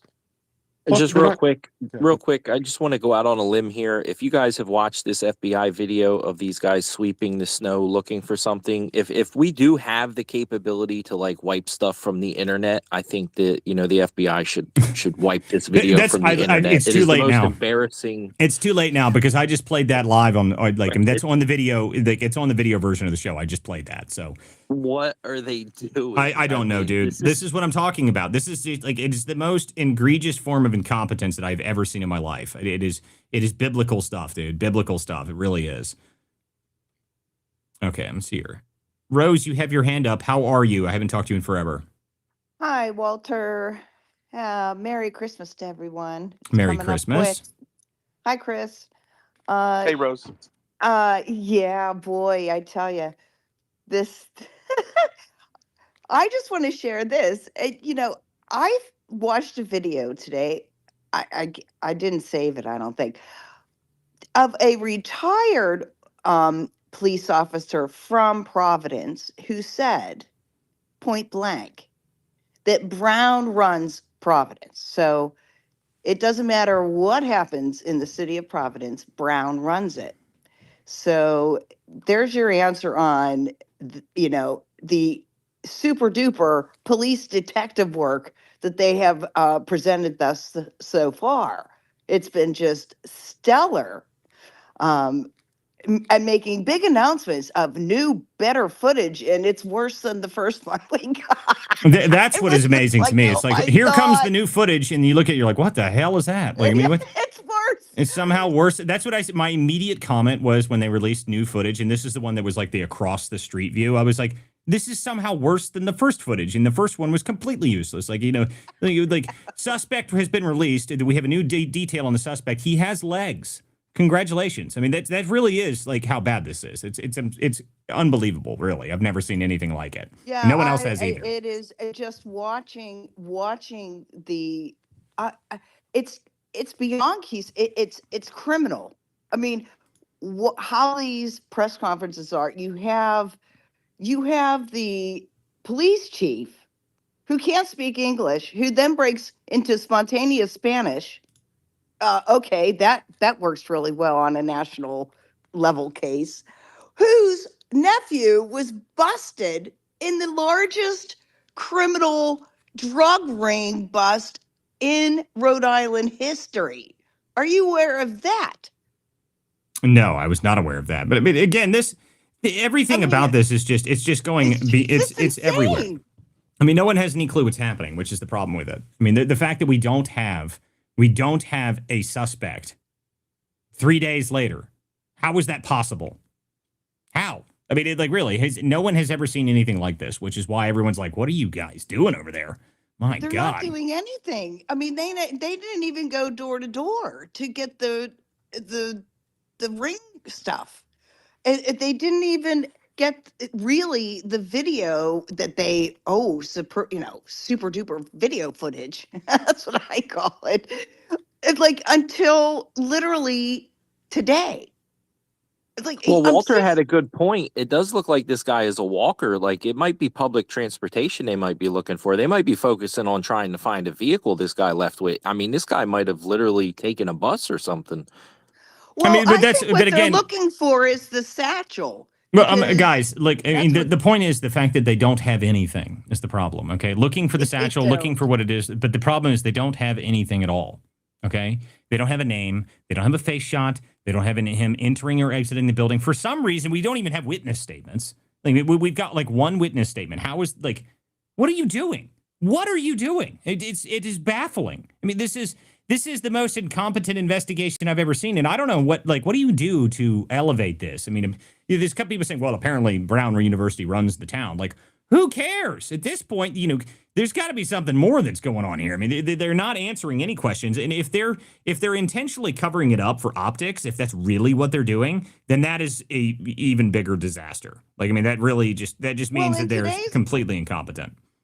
Well, Walter, in today's press conference, they're yelling about people, doing, Listen, I played the tips online, and then they say, no, but we want your tips. Yeah, but then they yell at everybody for putting something together that actually has some semblance of meaning. Yeah, I know. I mean, look, like I said, it's complete incompetence on every single level. Guys, before we continue here with the show, make sure you guys share the link out to the show. This is the Political Theater. I'm Walter Kirk. Thank you guys for being here. If you guys are listening on Rumble, Substack, wherever you guys may be tuning in, make sure you guys share the link and subscribe to the show. Hit the follow button, hit the like button, and make sure you guys leave a comment. Tell me what you think about the show. I do read all of the comments that I try to get out during the show. If you guys are on the X space, you guys are welcome to come up here and join the show. You're welcome to come in here and chime in. If you don't want to join the show, you can always put a comment in any of the streams. I do put them up on the screen and read them if they're interesting, or if you're retarded, I'll make fun of you. There's always a way that you can join the show and be part of this. So you guys are welcome to do this. Welcome to come up here and join. All you have to do is request if you're on the X space. And if you're on the other platforms, you got to go to x.com, go to @WCDispatch, and you can join the show and chime in yourself if you would like to. Now, again, we're sitting here watching the investigation on the Brown University. I was talking about Candace Owens at the beginning of this because that was possibly the dumbest thing that I've ever heard her say so far. If you guys missed the open to the show, you can always watch the replay of it, which was the opening to the show to this evening. You can go up to the live version of it. You can scroll back and watch that. That was me talking about what Candace Owens said today, which was unbelievably retarded. But again, that's not anything surprising to anybody that's been paying attention this whole time. But again, now we're going just watching the incredible investigations going on from Brown University. So Brown University is apparently running their own murder investigation with no witness statements, no video cameras, and video footage that looks like they've caught Bigfoot live. So this is the status of. I mean, what? Apparently, if you want to commit crimes, Providence, Rhode Island is the place to be. I mean, they have no clue what's going on. They've got nothing. They've got no clue. They've got no investigative ability. You have to wonder at some point. Do the people that are involved in this, like, are they just looking at leadership like? You morons. I mean, I don't know. I have no idea. So, and did anybody watch any of the Trump press conference that he did for this Hanukkah celebration? Did he say anything important during that? I haven't watched it. I was trying to catch a little bit of it before the show, but it started roughly around the same time the show started. Did anybody actually watch any of that? Anybody who's in the audience? Anybody up here? I take that as a no. Okay. All right. We got a couple other people that are joining that want to come up here and speak. I'm going to bring Barbara up here so she can come up here and ask questions. You guys, make sure you guys go to WCDispatch.com and check out WCDispatch.com. It's the best way. You can actually watch the show live there. That's the best place to tune in. I've got a number of people that are already listening on WCDispatch.com, and I do appreciate you guys. I do read those comments, too, so you guys are welcome to chime in over there. Okay, Barbara, what's happening? Yes, did you watch Jesse Waters today about the investigation? No. Did he go off on them? I'm sure he did. Pardon me? And did he go off on them? No, I haven't watched Jesse Waters yet. Oh, yeah, it was massive. Okay, let me pull up Jesse Waters. Dialogue. Let's see here. Jesse Waters. I assume he's probably got the monologue up on his. Yeah. Okay, so let's see here. 4-minute intro here. Kamala. No, that's Kamala Harris. Let's see here. Okay, yeah. We'll play a little bit of this. We'll probably go through some of this because it looks like Jesse Waters has just the quote itself from the actual image here. I'll put this up on the screen. It says, breaking, the officials investigating the Brown University shooting have no idea where the security cameras are. Yeah, that's a pretty good description of what's going on here. Let's go ahead and play a little bit of this just to see what he has to say here because I'm sure Jesse is pretty good on this. Fox News alert, the manhunt's still underway for the shooter who killed 2 at Brown University Saturday, one being the vice president of the college Republicans. It's been 4 days, and no one knows who the shooter is, where he is, or what his face looks like. The clueless locals in Providence have no idea. At this point, we're still just looking at the picture. We haven't identified ages or anything to that point. And as far as where he's a problem student or anything, we don't have any of those answers. No. What is? They just held another press conference. I'm sorry. Hold on just a moment here. Have you guys noticed, this is something that has annoyed me for years, the sign language interpreters that they add to these, like to add to all these press conferences. One, everyone is aware at this point, right, that sign language interpreters were phased out of existence by closed captioning 20 years ago. Why do we have these people? What is the purpose of having them at every press conference? I don't understand it. I mean, you can make captioning, closed captioning has existed for decades. And they bring these people out and they're always standing there. Oh, and, they've got these ridiculous facial expressions. Why? Why are you there? Like, I mean, we don't need you to be there. It's on live television. Is it for just in case there's a deaf person in the media room? Like, what is the purpose of this? I don't get it. I mean, is it like how many deaf reporters do you know? Is this a common thing? Is this something that normally happens? There's lots of deaf reporters that show up to press conferences to sit in a room where they can't even hear what's being said. Is that common? How many? Like, honestly, it drives me crazy. I see it all the time. It's just this started happening a number of years ago. But there's also the hilarious incidents. You remember Obama's Nelson Mandela speech, right? And the guy that didn't actually speak sign language, and he was just standing there making ridiculous hand motions. And I think it was maybe it was Letterman. I don't remember who it was. Some late night host had a translator come on, and a sign language and translator come on, and he was like, none of what he just said is important. It's like cigarette, circle, gibberish, circle, cigarette. Like, I mean, That's really what he was describing it as. But apparently we have to have these people. But it just drives me nuts every time I see them there because why? Your job was phased out of existence many, many years ago, and I don't think there's a whole lot of deaf reporters. Sorry. Okay, I just had to rant about that for a moment here, but we'll go ahead and play a little bit more of this. Seems like either the killer was lucky, Providence is incompetent, or someone's hiding something. This guy could be overseas or could be 5 doors down the street. Nobody knows. The police chief doesn't even know where the security cameras are. So the video that we showed you came from inside the building, and that's all we had at the moment. That was all we have at this moment. Correct. Inside the engineering building, though? I'm sorry? It's from the outside of the building. I'm sorry? So do you have video from Yes. inside the engineering building? Both inside and outside. I'm sorry, just outside. That's all we have, not inside, no. I'm sorry, just outside. Oh, my God. This guy. Remember I said that this guy wasn't even there when this investigation started? He wasn't. He didn't show up for 8 hours. And the best part was the press conference. Well, he'll be here eventually. He'll be here in the hour. It's Rhode Island. Where the hell are you? Are you riding a freaking horse across the state? I mean, like, I don't understand where you are. And why did it take him 8 hours to get there? I mean, was he in, where the hell was he? Did they have to fly him back? And my favorite is he appears to barely speak English, which is just the icing on the cake of all this. But apparently what he's saying here is that he's outside the building. They seem to not have any footage from inside, only outside, but he's not sure which it is, which is just incredible here. Okay, Crow Nation, you got your hand up. What's up? The reason that they have the people doing the sign language in those live pressers, we discussed this tonight on the Main Street, Wall Street group. Apparently they do this because closed captioning can sometimes lag behind, and sometimes it can actually be messed up. And I actually know that because when I'm on the phone, sometimes I have the television on closed caption and like a completely different scene is on, like when you turn the mute off. Well, yeah, I mean, I understand that much, but the problem is that, the problem with this is that everybody knows that almost nobody watches the live version of this. They're all going to see the clip afterwards, Exactly. which means no one needs the closed captioning anyway. So even if the closed captioning was inaccurate just for a couple minutes there, who cares? Who cares? Everyone that's going to watch the clip is going to watch it forever later.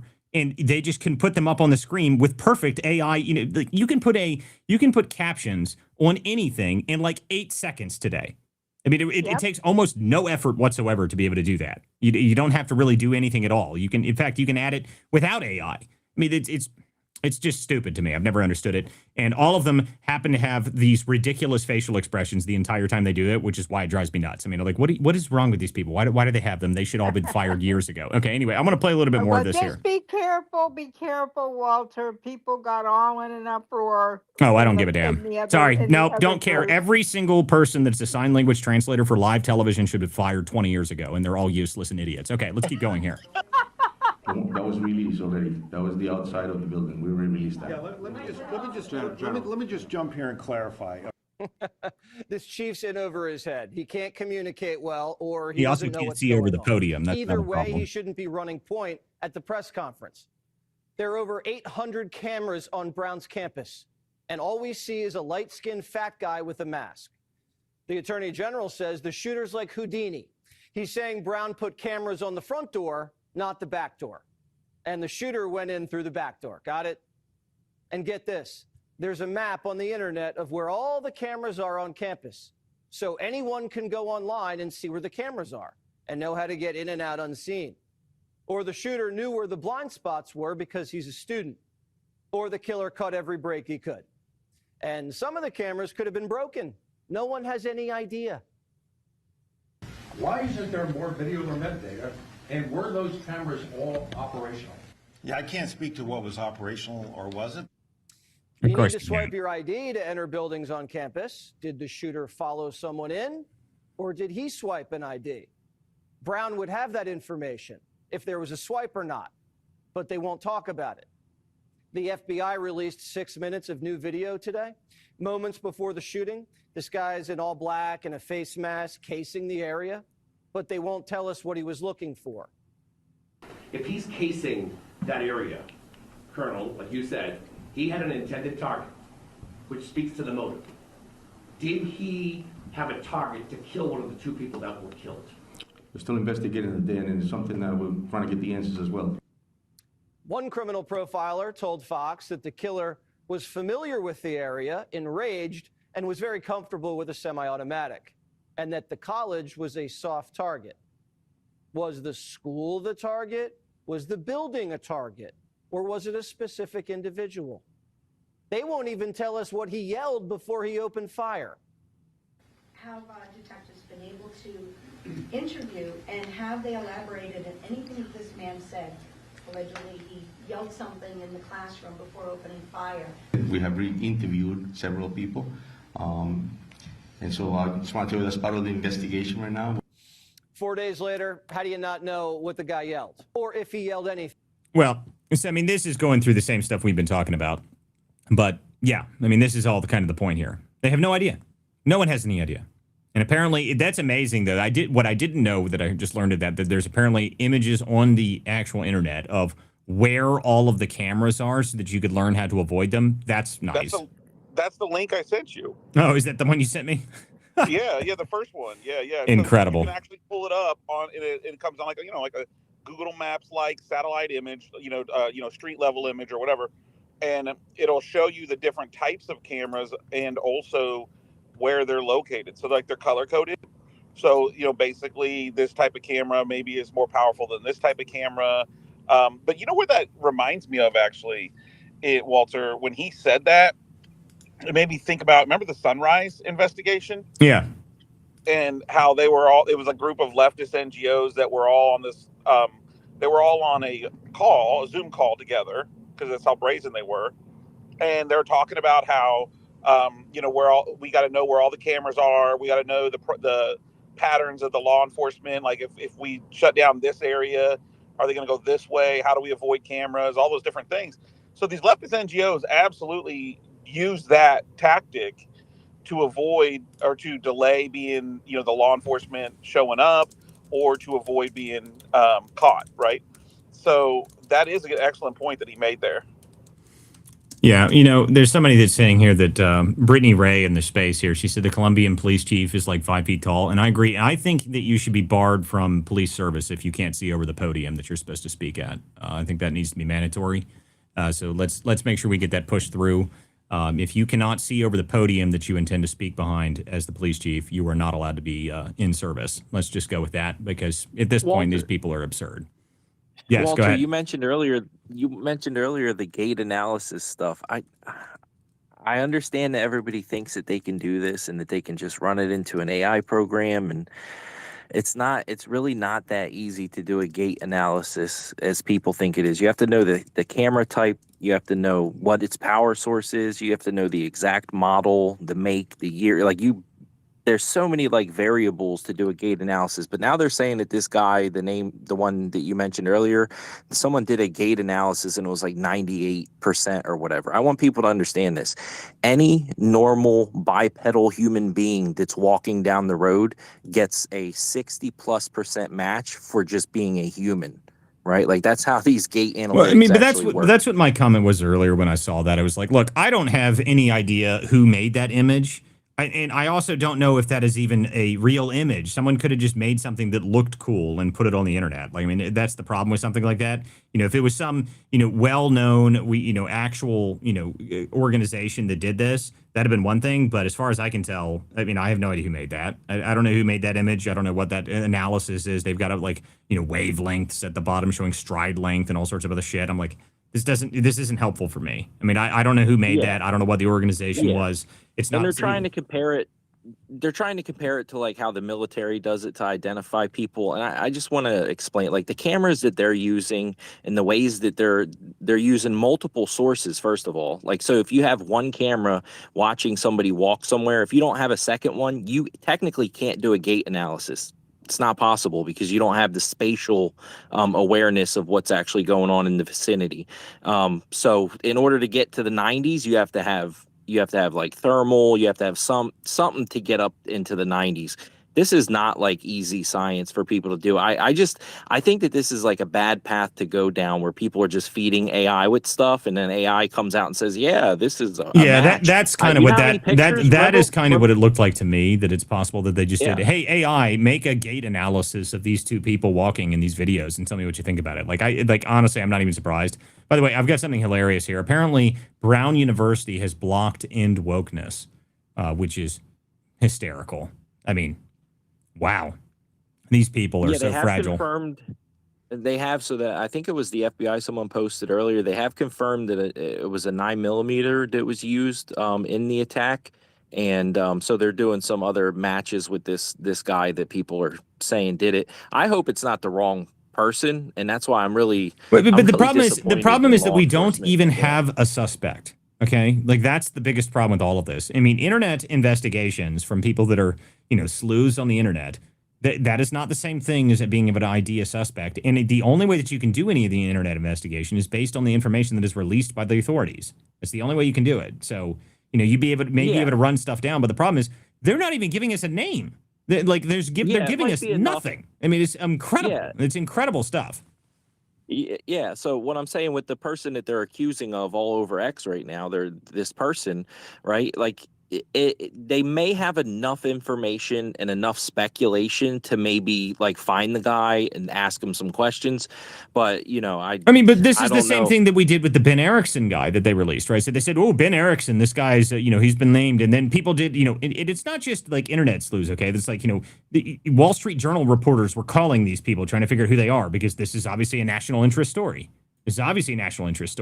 So people are all over this thing, and it's real reporters, and they're asking questions and trying to figure this out. I mean, what I did was I waited until I got a full name. I got the statement there was a statement from a Army spokesperson in D.C., and I said, okay, this is the guy that we're referring to. We found his LinkedIn profile, matched his service. So I was like, okay, this is the guy. And they're like, well, we released him. Like, what? I mean, this is the incompetence that I'm talking about. Okay, I've got two new speakers up here on stage. What is up, Captive Miller? Everything's good, man. Good show. Thank you, sir. How are you? What can I help you with? Well, I just wanted to say the Egyptian planes have been found. Obviously, Candace has cracked the case. She went to Erika with all of her intel, and she gave Erika closure with all of the genius sleuthing that she's done. So I just wanted to say, Candace Owens, the Sherlock Holmes of America, it's just so nice for her to be able to help Erika this way. Well, look, I mean, at the open of the show, I went on a whole rant about this because of something very specific that Candace had said, where she said, she's like, it's amazing. For some reason, they don't release the investigative material to the victim of the crime, Erika. And I'm like, Erika isn't the victim of the crime, actually. She's not at all, even remotely. The victim is Charlie, and he's dead. So, this is the kind of stupid stuff that comes out of Candace's mouth, okay? This is what I was talking about at the beginning of the show. She has no idea how the criminal justice system works. She thought she was going to fly out to Turning Point. They were going to give her some magic folder that had all of the investigative material in it, and she was going to be able to run with that and talk about it. I mean, it turns out she goes out there and they're like, yeah, well, you can't actually. You have no access to any of that because the state of Utah is the one that is running the investigation because Turning Point is not even a victim in this crime. Okay, the only thing that they're a victim of would be that it was their event that the crime happened at. That is it. But again, this is the dumb, this is the stupidity that exists because of the people that believe that they're super investigators, even though they don't even understand how basic prosecution works. Excuse me, sir. Candace Owens is a genius. She discovered. Listen, that I know. Bridget I'm sorry. McCron- I forgot. The Beekeeper Society informed me that this is all, all above board. So, I That's listen right. to them. The beekeepers are sneaky little bastards. So, normally when I hear stuff from them, I agree with them. So, sorry. I agree. They are geniuses. That's right. Only Candace discovered that Bridget McCron has a penis. She is the Sherlock Holmes of America. And how dare you besmirch her name, Walter? Well, listen, I don't give a damn. There's a bunch of people that were like, yeah, well, they did a gate analysis to figure that one out. They should do one on the hey, plane. Too, so let's see. How did they do? There's a gate analysis that came out between the Egyptian plane and the Egyptian cargo plane and Erika Kirk's plane. They figured out that the gate between the two planes is very similar. That came out earlier today. That's true. I mean, Walter, this is the kind of stupid shit I'm talking about. I'm go so ahead. dead that the Egyptian planes were on a different continent. Oh, well, that's great. I mean, that's amazing stuff. But again, this is the stuff that I talked about a couple weeks ago when that email got read out, and she's like 920 Rodney King Street, and she said it like 50 times in that episode, and then it is literally her attorney's office. Like, I don't know why people take it seriously. That was hilarious. It was too much for me, dude. It was too stupid. It was too stupid for me. Chris, you do have to understand it was still on Earth. Okay, the plane was on Earth, so there is a coincidence there. Oh, well, Erika that's true. Kirk's plane was on Earth, so was the Egyptian one. They took off at different time zones, and it turns out that there isn't Utah Central Time. So that's also something we learned, that there isn't a time zone specific to Utah. Both planes were on Earth? What? Well, I know. Listen, my favorite was the one where it was something along the lines of there was a guy that flew on an Egyptian airplane that 3 years prior the Egyptian president flew on. So thereby that guy knows the Egyptian president. I'm not joking. That came out of her mouth, and I was like, wow, really? 3 years different on the same plane. That they know each other. Oh my God. I don't know how people believe this stuff. It really just baffles my mind. Okay. Let's see here. If you have got another speaker up here on stage, if you have your hand up, the space isn't showing me any hands. Do guys who has a hand up currently? It's a Crowan. Oh, go ahead, Yeah, Crow. I have mine Walter? up too. I have mine up too. Hey, Walter. Yes. I heard a rumor. I got a unnamed source that told me that Candy's actually going to take over the Providence investigation. Beautiful. Okay? I mean, listen to me. That would just that would all make it perfect to me. I think she should take over. Be a beautiful investigation. I mean, Yeah, here's the reality of the situation. Candace Owens might be better at it than these people. But the problem is that we'd have to involve multiple countries. That's the only problem with that. Yeah, well, she'll crack the case, Walter. Oh yeah. You just wait. I'm waiting. You wait. Let me tell you how long I'm going to hold my breath for that. Okay, whoever else has their hand up, if you have your hand up, go ahead. No, Rose, go ahead. Yeah, hi. I have a question for any attorneys in the room. It came up in another space, and it is an interesting question from a legal perspective. They were pulling down all of the university started taking down all that information regarding the sleuth suspect, but also this other professor who heads that department, both from Lebanon, Palestine, by the way. And the question is, wouldn't they be susceptible for impeding an investigation? Like, if they're pulling info that the FBI would need to solve the case or look into, the problem is that I think that they're the lead on the case, which is why it's all so strange, right? Yeah, right. I mean, if they're the lead on the case, they can do whatever they want. But the problem is that why exactly is the freaking university the one in charge of this case? That's what doesn't make any sense. Okay, go ahead, Jared. You got your hand up. What's up? Hey guys, hey, what's up, everyone? Great show so far. Just got in here. the Brown shooting, I haven't been following it a lot. I followed when the news was Let me breaking. here. I'll catch you up, Jared. It's very quick. They know Yeah. nothing at all. That's it. And there you go. You're caught up. Yeah, and I got some breaking news. So apparently Rhode Island was covered in tiny little stars of David, and they've collected, and now it looks like snow, but they're actually tiny stars of David. So Candace will probably be on this one real Oh, soon. there we go. Okay, good. Keep going though, Jared. Go ahead. So you've been caught up though. They know absolutely nothing, and there's no name, face, suspect at all. So you're now caught up. There you go. Yeah, it's just sheer incompetence. I mean, I remember when a few days ago we were talking about the other person of interest, right? Yes. That was released, and then obviously they're putting. It seems like this is a game to them, because I don't know. It just seems like every few hours they're putting out new pictures that really are not clear. But okay, put them out. And then obviously they're backtracking. The press conferences are very strange. So yeah, but I did want to. I don't know if you talked about it so far, because I know your show's going to wrap up here shortly, but the damage control that has been happening today in 1600 Pennsylvania Avenue with Susie Wiles coming out in the Vanity Fair interview. Yeah, so I haven't read this article yet, Jared. So some people are telling me about I it. have. I could, yeah. So I mean, I haven't read the whole article yet, but what I will say is that I saw like a few quotes, and she was like blasting like everybody. And to me, my comment was, at least she's consistently ruthless in her description of everybody. It sounds to me like she hates everyone. It's not just one person. It's not limited to one person in the administration. She despises everyone that works for her. So I don't know exactly what's going on with that, but she's apparently very mad about it. But I don't particularly care if she doesn't like what she, if they have the recording of the interviews, I assume. So, whatever the purpose of her being mad about it is, I mean, sorry, Susie. I mean, I don't care. I mean, I don't know what she's mad about, but she apparently talked about every single person in the administration. She talked about Pam Bondi, said Pam Bondi whiffed the Epstein files thing. That's true. Everybody knows that. I mean, I'm not even sure what the problem is there. And she's talking about how Elon Musk, she doesn't like Elon Musk. She doesn't like anybody, apparently. So it sounds to me like Susie's just mad a lot all the time. And, maybe Susie should be less mad, I guess. I don't know. Well, and she's not. And the question is, I fall back on, why would you do 11? That's what my thought is. Like, is it like 11 interviews? Like, what the hell are we doing here? Susie's been with the president for a decade, almost a decade. She, before that, obviously was had an influential business with some questionable foreign countries and some other domestic entities.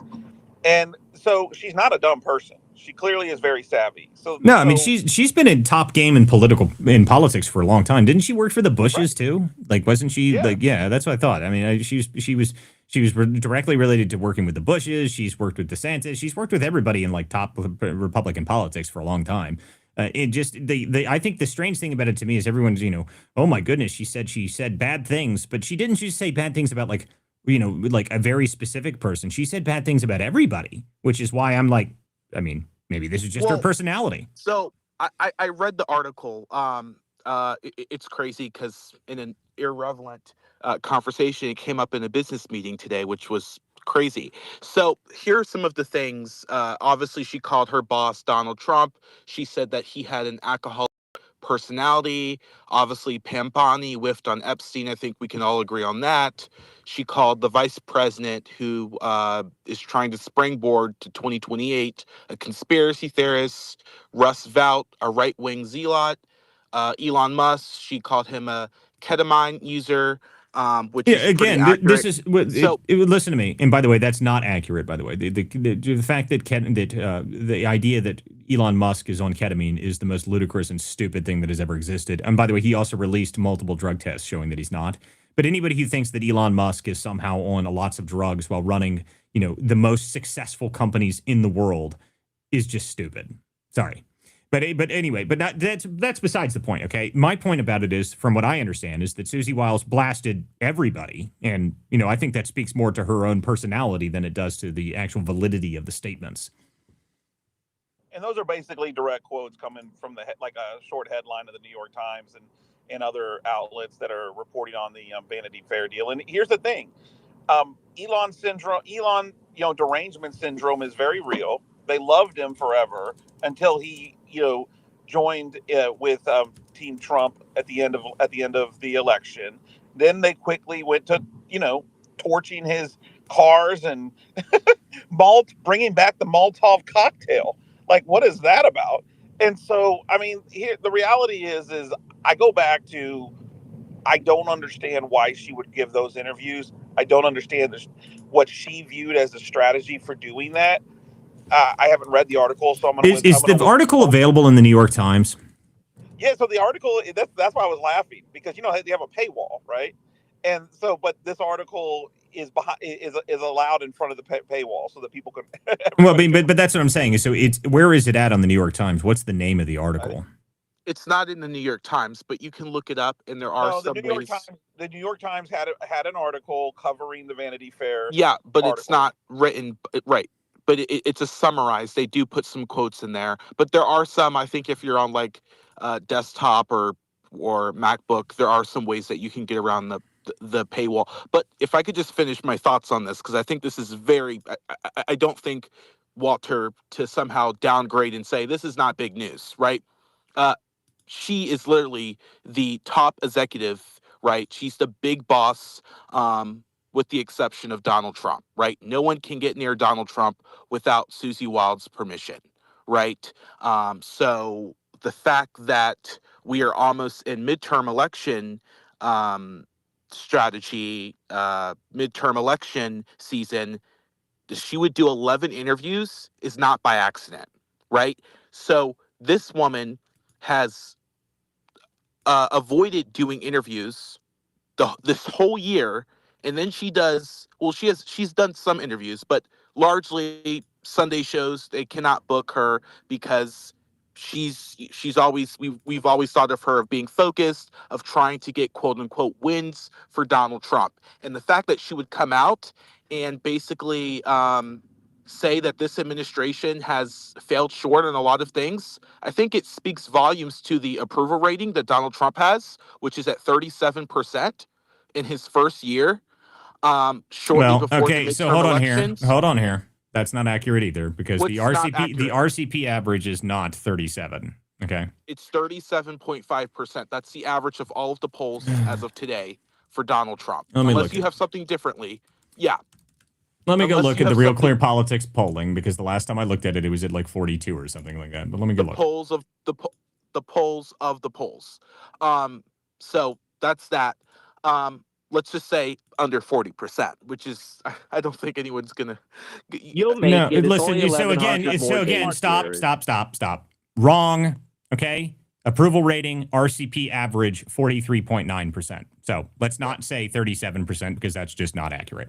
So anyway, we can continue here.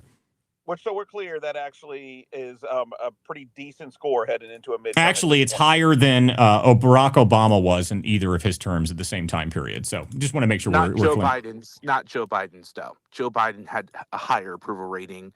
It was 85. Listen to me. Joe Biden was dead. Listen, Joe Biden was dead, so he doesn't count. Okay, no one even cares that Joe Biden existed anymore. So like I'm not going to worry about Joe Biden. They were voting on the plant. At this point in the midterm, Joe Biden had 110% approval rating. That's right. He had a 10,000% approval rating because he was dead, and they just figured it didn't matter if they voted on it or not. And he was more popular in the Democratic Party than Barack Obama. I mean, he was a legend, superstar. Okay, so let me see here. I just pulled up. So just so we're clear here, I just pulled up. I have access to the Susie Wiles interview here. So let me pull it up here and read some of this stuff here. Just curious. Why are you like? Just give me fucking access. I just paid for it. Stupid bullshit. So Reuters has 39 to 41%. Yeah, but no one cares what Reuters says. Propaganda. That doesn't matter. The point is none of that matters because you have to go on the average. The average is the only thing that matters. Okay, like the average is the only thing that matters, in fact, for approval rating, because approval rating polls can come out every single day, and one can be, -20, and then tomorrow the one can be +5. None of that matters. You have to go on the average, and the average is 43, and I'll pull that up and show that, people. So the average right now is 43.9%. That's what the average is according to RCP average, which is a general average of all the different polls. That's how you always base the approval rating of the president. It's not based on one poll. None of that matters. Jared, I heard that Trump's going to have a third term anyway, so you'll have plenty of time to complain. Trump 2028. But anyway, so Hey, I guys, guess real quick. I'm still more interested in what's going on with this Vanity Fair article. That's what I was curious about. So Yeah, I also like I said though, we can agree to disagree about the polling, but I mean, what we happened can't. today? No, we can't. No, we can't agree to disagree. You can just be wrong about that because that is just wrong. We'll I agree call to balls and disagree. strikes, Jared. You're just wrong on the approval rating because the RCP average shows 43.9. So you can't come in here and call the average or even say that his approval rating is that bad because it's not. So I mean, you can try and say anything else, but you can't say that because that's not accurate. So go ahead. Yeah, that's good. We'll just disagree to disagree then. Exactly. Jared. Let's go to Brittany. Brittany, go ahead. Brittany. Brittany. I don't see a Brittany on stage, by the way. Anyway, Yeah, so she I was might trying have to pull dropped up out. this. Yeah, I was trying to so- pull up this. I'm trying to pull up this. The Vanity Fair article so I could actually have it on my page here, and it's just being a pain. So give me a minute here, and I'll pull that up. Go ahead, though. While you guys do that, hey, listen, we're going to be going towards the tail end of the show. If you guys will share this space, that would be awesome. Make sure you subscribe to WCDispatch.com. Support Walter there and his work. He's doing a great job. He's got a lot of folks. There's some perks there too, by the way, Walter. Right? Yep. You got some exclusive shows you're getting ready to launch for subscribers. Yeah, coming toward the beginning of the year, there's going to be a lot of exclusive content that comes out of WCDispatch.com. There's also going to be exclusive content that comes on X.com you can subscribe to me on X as well. There's two different subscription options. If you subscribe on X, there's a couple perks that come with that. One, I'll follow you back to. I'll give you a year access to WCDispatch.com, so you just have to provide your email, and I can give you a comp access to anything on WCDispatch.com because I'm going to always put all my first content's always going to come out on WCDispatch.com first. Then it'll be on X to subscribers. Then it'll be to public, and public will usually be limited in scope, especially for some of the bigger stuff that I'm going to be doing at the beginning of the year. Yep. So the point is, Walter's doing some great things. Make sure you support his work. Also, our main man, Jacktron, aka Santatron, he also has subscriptions. Make sure you support him. These guys are doing great work with the show. I think, Walter, while you're working on that, Brittany came back up. Brittany, can you hear us?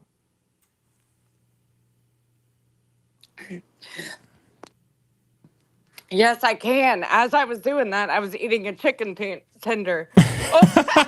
What's up, Brittany? How are you? Good. I'm good. I was bringing up the RCP average because I only had December 14th, and a lot of my followers know I got them for polling and everything. So yeah, Trump is polling higher today than Bush and Obama second term. So I was trying to pull that up and then I got kicked off somehow. Anyhow, I put it in the thread. Yeah, I mean, I've got the RCP average pulled up. I mean, I already looked at that. So, Yeah. and by the way, I haven't even seen where a 37 is, by the way. I was looking to see where a 37 even was. And Reuters, the most recent one from Reuters is 41.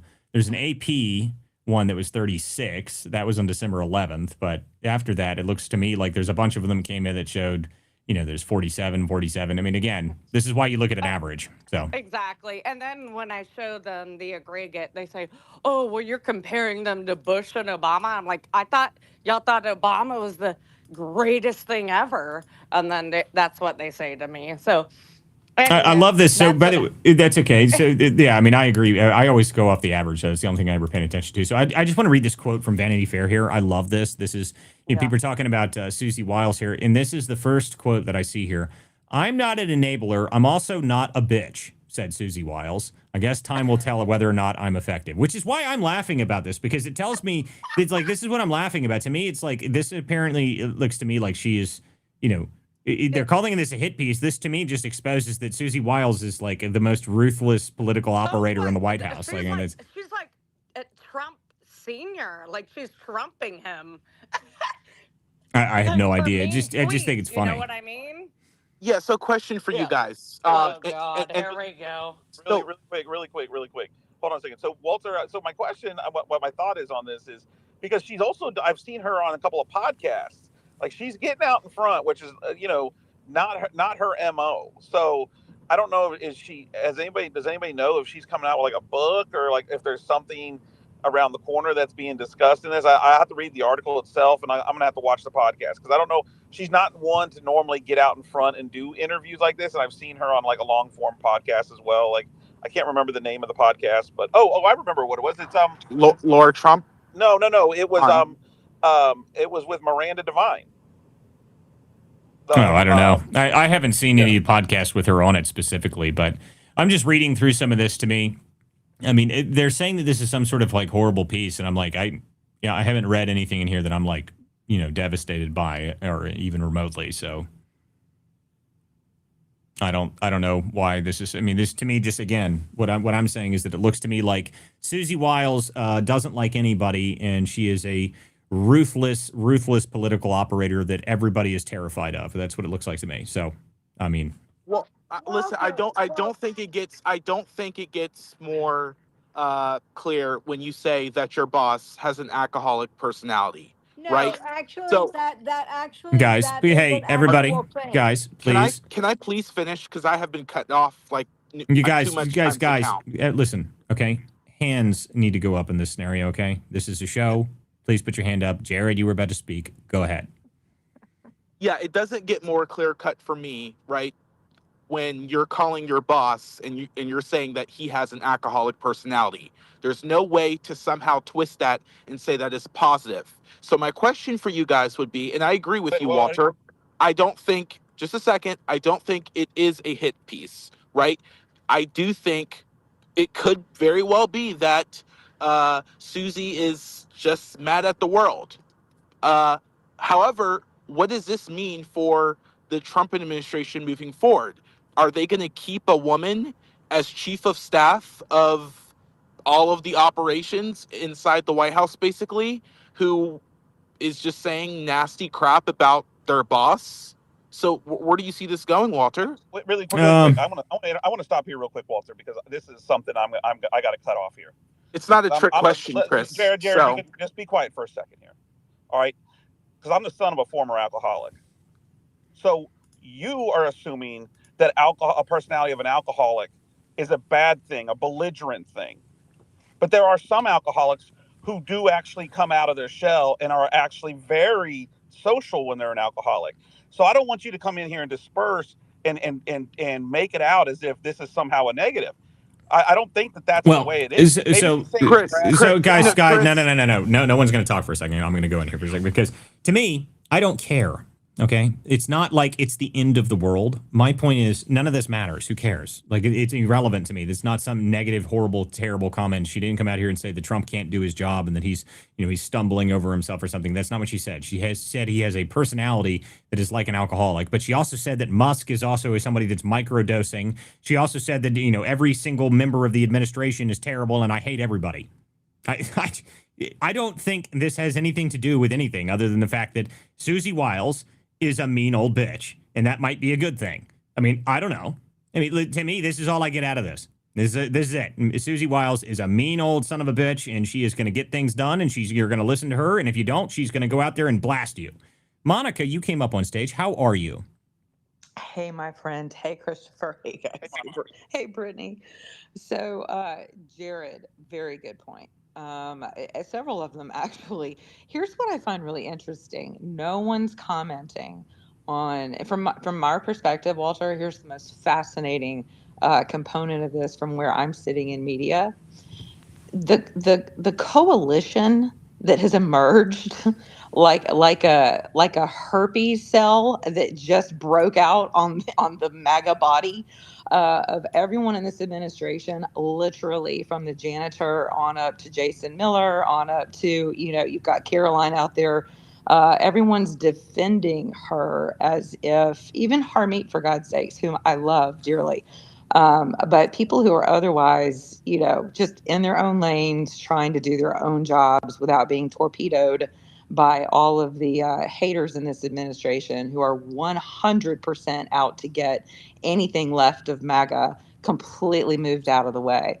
So I've never been of the opinion that Susie is anything other than a Bush dynasty python. It's shocking that he has her as close as he does. every person I know inside the administration. There's only one person I know who is extremely happy, and he works directly with Kelly Loeffler. And Kelly's doing a hell of a job with the SBA. Proud to say she's from Georgia. I've never been a big fan of hers, but she's doing a really good job where the SBA is concerned. He's very happy to work with her.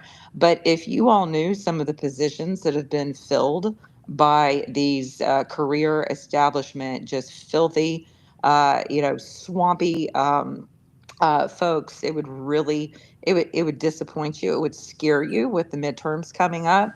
It is no surprise that she would torpedo from her perch JD Vance, the vice president, and that he's a conspiracy theorist, because we all know exactly who she's going to support for 28. So this isn't some big, oh wow, I can't believe she did that. That's what your low common denominator voter is thinking to themselves. They're low information. They're emotionally driven. They're not politically invested or otherwise tuned in to what's actually going on. I think that's why people should subscribe to you and tune into you nightly and support every one of your efforts. Personally, I think you're doing a hell of a job keeping people very informed. So please do that and share his work. Christopher's, the same. You can trust anything these guys are going to tell you. I would 100% take it to the bank, and I do not endorse anyone in my industry.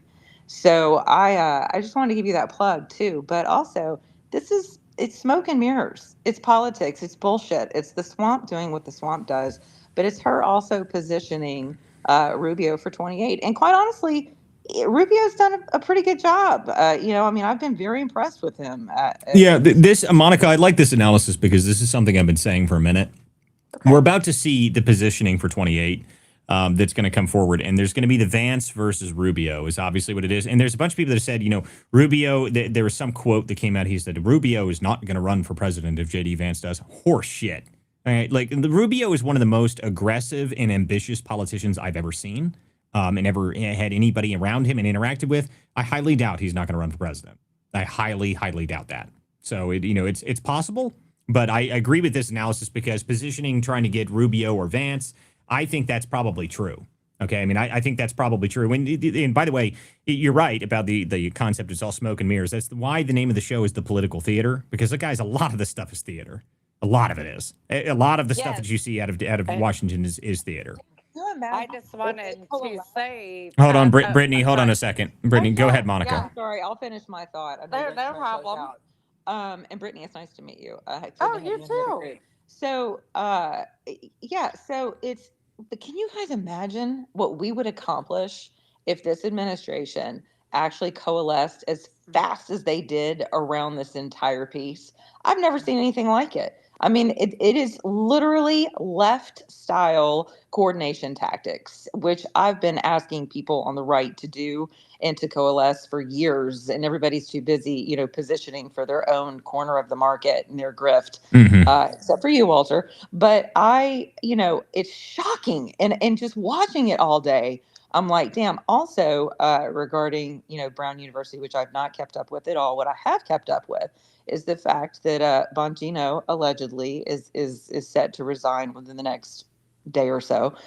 Most of his staff has left, and basically the whole place is in disarray. From what my sources tell me, it's disheartening that Cash is out doing interviews with his girlfriend, which I don't understand because we have so many people who need to be indicted and prosecuted. And I'll be honest with you, I don't know how much more the American people are going to take from all of these, breaking and bombshell. I don't want another bombshell report. I don't know about you guys. I want to see people perp walk just like Peter Navarro was in leg shankles and shackles. Listen, and this is, Monica, this is what I've said for months. And this is what I've said from the beginning of the year. I said that if you do not deliver, you are going to have a huge problem. Okay, if you don't deliver accountability, you're going to have a huge problem. You're going to have it for me. I'm not going to be happy if you don't deliver accountability. Now, whether or not Dan is leaving, I don't know. I have heard multiple different times. There's been all these sources and leaks that saying, oh, he's going to resign. He's going to resign. And then that never materializes. Okay, like they've been saying that for months now. So I don't know if that's true or not. I did just see something about that a couple days ago saying that he's determining what his next steps are in the administration and whatnot. If he leaves, then we'll get to hear very shortly about what exactly the reason for that is, because he'll be the first one to tell us on his own show. So, I mean, I don't doubt that at all. But I haven't seen him, I keep seeing those stories and I keep hearing those leaks from people, and I don't know if it's true or not. But I agree with you entirely on the idea that there has to be something that happens. And I am definitely done with the breaking bombshell ultra. Oh my God, have you seen this? Like, look at this. It's coming out. Look, you blew that whole whistle 6 months ago when you came out and said Obama was, treasonous. It was a treasonous conspiracy, and then nothing materialized from it. Okay. I said that was a huge mistake if it was just political rhetoric then, because that is expending a whole lot of political capital way too early if you don't have the goods to show behind it. And so far, we can't even seem to indict one person, let alone us actually manage to move forward with anything. So I think we're running into a huge problem here. I think we're running into a huge problem. If we don't have some form of accountability for the insane corruption that happened over the past 4 years, we are screwed. We are screwed. It doesn't matter what we do. If the intelligence agencies can run amok, do whatever the hell they want, they can indict a president, they can, imprison a president, they can open counterintelligence operations on a sitting president, and then nothing happens to them. There needs to be something that happens. And if there isn't, yeah, we're in serious trouble, guys. We really are. And Walter, a judge can tell the Justice Department and the FBI that they have to delete all of the evidence that they have on an existing investigation, and the judge inserts themselves. We have judges that are out of control. The Supreme Court tells them, or that they are out of line, that they rule against them, all of these things, and then they just go do it again. They have no repercussion, or their buddy over here appointed by Obama or Clinton, is chiming in for the help. And they all tend to have relatives that are worked on Democrat campaigns, that have worked in the federal government, that have worked for USAID, or have worked for an NGO that's a legal representation for these illegals. So apparently everybody can't get justice for the crimes that are already occurring. But if you're an illegal MS-13 human trafficker, hell, you get 14 freaking attorneys. You get like That's right. 10 news. I mean, like You get margaritas with the state. You get margaritas with the senator. Hell, yeah, you get margaritas, first class photos, probably signatures. Listen, and then to me, and this is the reason I said this a couple times now. The reason that that's happening, everyone wonders why they're doing that. It's a message from the left. Okay, it is a message saying we won't even let you deport a single person. That's what they're doing. Okay, like that's the message they're sending to the American people, that the Trump administration cannot even deport one person. One MS-13 gangbanger can't be deported because they own the courts. That's what their message is this entire time. I mean, they've been doing this intentionally. And the same thing with the Comey stuff, and the same thing with the Letitia stuff. They're saying we own the courts. We can prosecute you. We can put you in prison. Jared the other day said this very beautifully, actually. He said, how do you get somebody thrown in prison? Well, ask the Democrats. They're pretty good at it. Seriously. I mean, they know how to get people in prison. They know how to get every single person that was associated and even remotely with Trump. They managed to ruin their lives for 4 years, and we can't seem to do a single person. It's incredible. It really is incredible stuff. Not only did they do that, I think they did a really great job at disbarring a lot of attorneys who can't even practice, even while the Biden administration is not active right now. So I credit Democrats for doing that, because I have been very vocal about a lot of the 2020 election crimes.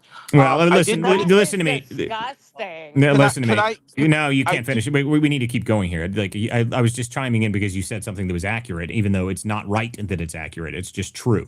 I mean, like, we can say things that are true, even though it's not a good thing. They shouldn't have disbarred anybody, and everybody that was involved in this prosecution should be fired and strung up by their feet. But that's not happening because we can't seem to do shit. I mean, we can't do anything. It drives me crazy. I heard him wrong. Yeah. I apologize. You heard him. You listen to me. Hold on, guys. Please, guys, you got to stop interrupting. This is a show that's broadcast more than one place. Please stop interrupting. But this is the purpose of this is what I was just saying, is that no, Jared's right. They managed to do that. They managed to do it, even though it's not right and it's not a good thing. They still managed to do it. Is the purpose. That's what my point is here, and that's a huge problem for us, really. 51 votes is all it takes to remove any of these judges, to completely eliminate the DC circuit, to redraw the boundaries in caseloads of any of these. They could give a judge one case and give everybody else the other cases, and they being the House GOP. So who do you not ask? who do you ask if you don't want a correct answer on how to hold people accountable? It's the House GOP. They are completely incapable of doing what needs to be done to protect just standard case law. Listen to me. I don't think it's laws the on the House that's the real problem here. I think our problem is really the Senate. Okay, the House already passed the SAVE Act. The House passed the SAVE Act. The Senate's the one that's not doing anything. Okay, and they're claiming it's because they have the filibuster problem. Like, you can't seem to get anything done in the Senate because we don't have 60 votes in the Senate. Like, that's ridiculous to me. I mean, if the Democrats were in charge, they would have already removed the filibuster. That's what the problem is here. Guys, we are over time, though. Kyle Smiley, you just came up here, so I want to give you a moment to chime in, and then we're going to have a couple more people can chime in for a second, and then we got to close out for the evenings. What's up, Kyle? I was going to mention the John Bolton indictments dropped today. So Has that been confirmed yet? Because I haven't. Walter, have you? Any of you guys seen that yet? No, I haven't seen John Bolton. Is that true? Yeah, John. I've seen it a few different places. John Solomon reported a few hours ago that a grand jury came down with 40-some indictments on John Bolton. I believe out of Maryland. I'm not sure where the jurisdiction is. Well, I'm sure we'll get a ruling from one of the judges in D.C. or in Virginia. Well, listen to me, that guys. grand jury The can stuff no with longer Bolton, issue guys, the thing with Bolton is a whole different scenario, okay? Bolton the investigation into him was started during the Biden administration. I mean, this guy, it seems to me like whatever they have on Bolton is a huge problem. Now, I know they got the information from underneath his mustache, but whatever it was must have been pretty bad. So, And I mean, don't forget, they raided his house. And I'm not a fan of him. I think he's a very corrupt-full guy. I mean, they did raid his house, so my guess is they found some evidence inside his residence. I'm not sure. But I did enjoy watching his little stompy pouty party as he stomped up to his house after they raided it. That was very entertaining. I enjoyed that. I want to see that again. Let's hope that we get a nice stompy party when he gets thrown into court. So that'll be entertaining. Okay, guys, let's see here. Anybody else that has their hand up, if you want to chime in for the last little bit of the show, go ahead. Yeah, I would like to say one thing about this whole lawfare situation.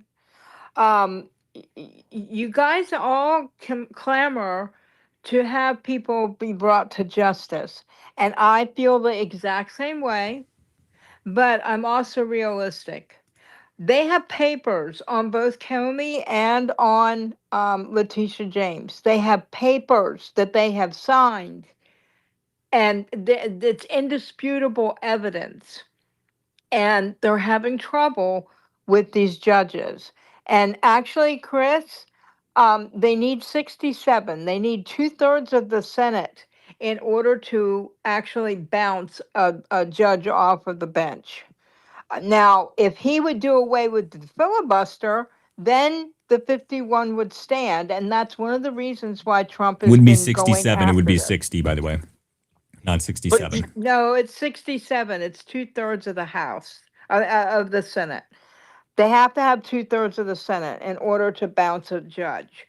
And that's of their own ruling. If you can look it up, it's the Judicial Rules of 1913. Okay. Anyway. The other thing, wait. Go ahead. The other thing is with Susie Wiles. The one thing that I've learned about Trump, watching him for the last, oh my God, 4 decades of his life, I've noticed with him, nothing happens without a reason, okay? The whole thing with the Vanity Fair, we don't have any idea what that is. But I will tell you this, she wouldn't have done it without him knowing about it. And so we can't just say, oh, well, it's bad. And oh, this is going to kill the midterms. You have no idea what the purpose was of that whole thing. Well, that could have been to a me, total setup. to me, I don't even think it really, like I said, I'm not too concerned about the Vanity Fair piece. I'm not. I'm really not. I think I don't really. I'm not too concerned about. You might not care, but there were guys, other people. Yeah, I understand. There's some people that think it was a big deal, but my point is, I don't think it's that big of a deal. Mostly because I just think that Susie Wiles, and I agree with Monica's take on Susie Wiles. I've always thought she's a rhino, scumbag. I'm not a huge fan of the rhino politics. I don't like anybody that's associated with the rhino politics, but they somehow still manage to weasel their way into these administrations. But anyway, guys, we need to shut down for the evening. This is the Political Theater. I'm Walter Kerr. Thank you guys for showing up here this evening. If you guys missed the beginning of the show, you guys can go watch the live stream version of it. I was talking about Candace Owens that opened the show this evening in her absolute I don't know, mental inability to understand how the justice system in this country actually functions. I don't think she is very bright. And that was proven pretty clearly today. Now, the only people that may be more retarded than her are the people at Brown University and their amazing investigation that they are doing there. Just golden stuff. Beautiful work. Unbelievable work that's happening from the Brown University, that they don't have a suspect almost 4 days after the shooting actually occurred. They don't even have a name. They don't have a face. They don't have anything. They're useless. But that's the world that we're living in currently. So if your name is Ben Erickson, don't go anywhere near Providence, Rhode Island. In fact, just avoid the entire Eastern Seaboard. If you are involved in the Candace Owens investigation, no worries anymore. She has no clue what she's doing. So that's just been proven to everybody. But thank you guys for showing up here this evening. If you guys we'll be back. Let's see here. Tomorrow night I will be on. So tomorrow night is Wednesday night, and then this weekend again announcing to everybody that I will be at AmFest. So the show will probably be at a different time because the speaking events are probably going to be lining up directly with when that show would be. So it'll probably be in the mid-afternoon is my guess is when the show will be. So I'll make sure I give an announcement on when we're going to do the show. But thank you guys for being here. And by the way, during that show, I think it'll probably just be either live video for a little bit of it or just audio. I'll have because I'm not going to be able to do both. I can't bring the laptop and the whole setup that I have here to be able to run both shows. So my guess is I'll probably do just the videos. That way I can have all the people that listen because we've got a pretty large audience on all the other places at this point. So I appreciate everybody who shows up here this evening. We will be back tomorrow night, 9 p.m. for more of the Political Theater. Thank you guys for tuning in, and we'll see you guys next time. Thanks, guys.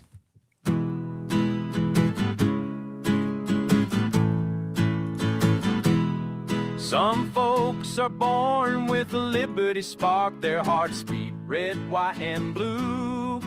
When the anchors sneer and the cameras bark, they turn the lens right back at you. Truth bound, ain't for sale, ain't for sale. We're not the party line sons, no, it ain't for sale, ain't for sale. We're the vigilant ones, so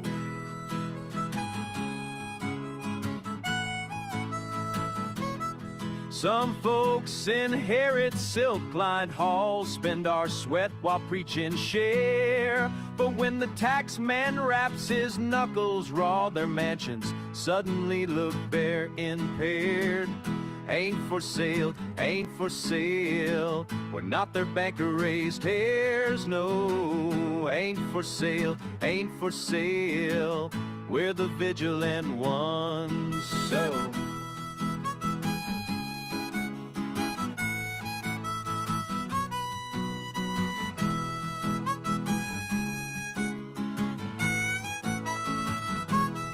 yeah, some paint stars on press room lies and send the common men to toil. Ask them, how much truth will you trade tonight? They mutter, more noise, more noise, more noise. Ain't for sale, ain't for sale. Not the theater's pawns, friend. It ain't for sale, ain't for sale. We're America's steadfast ones. No, we won't be spun.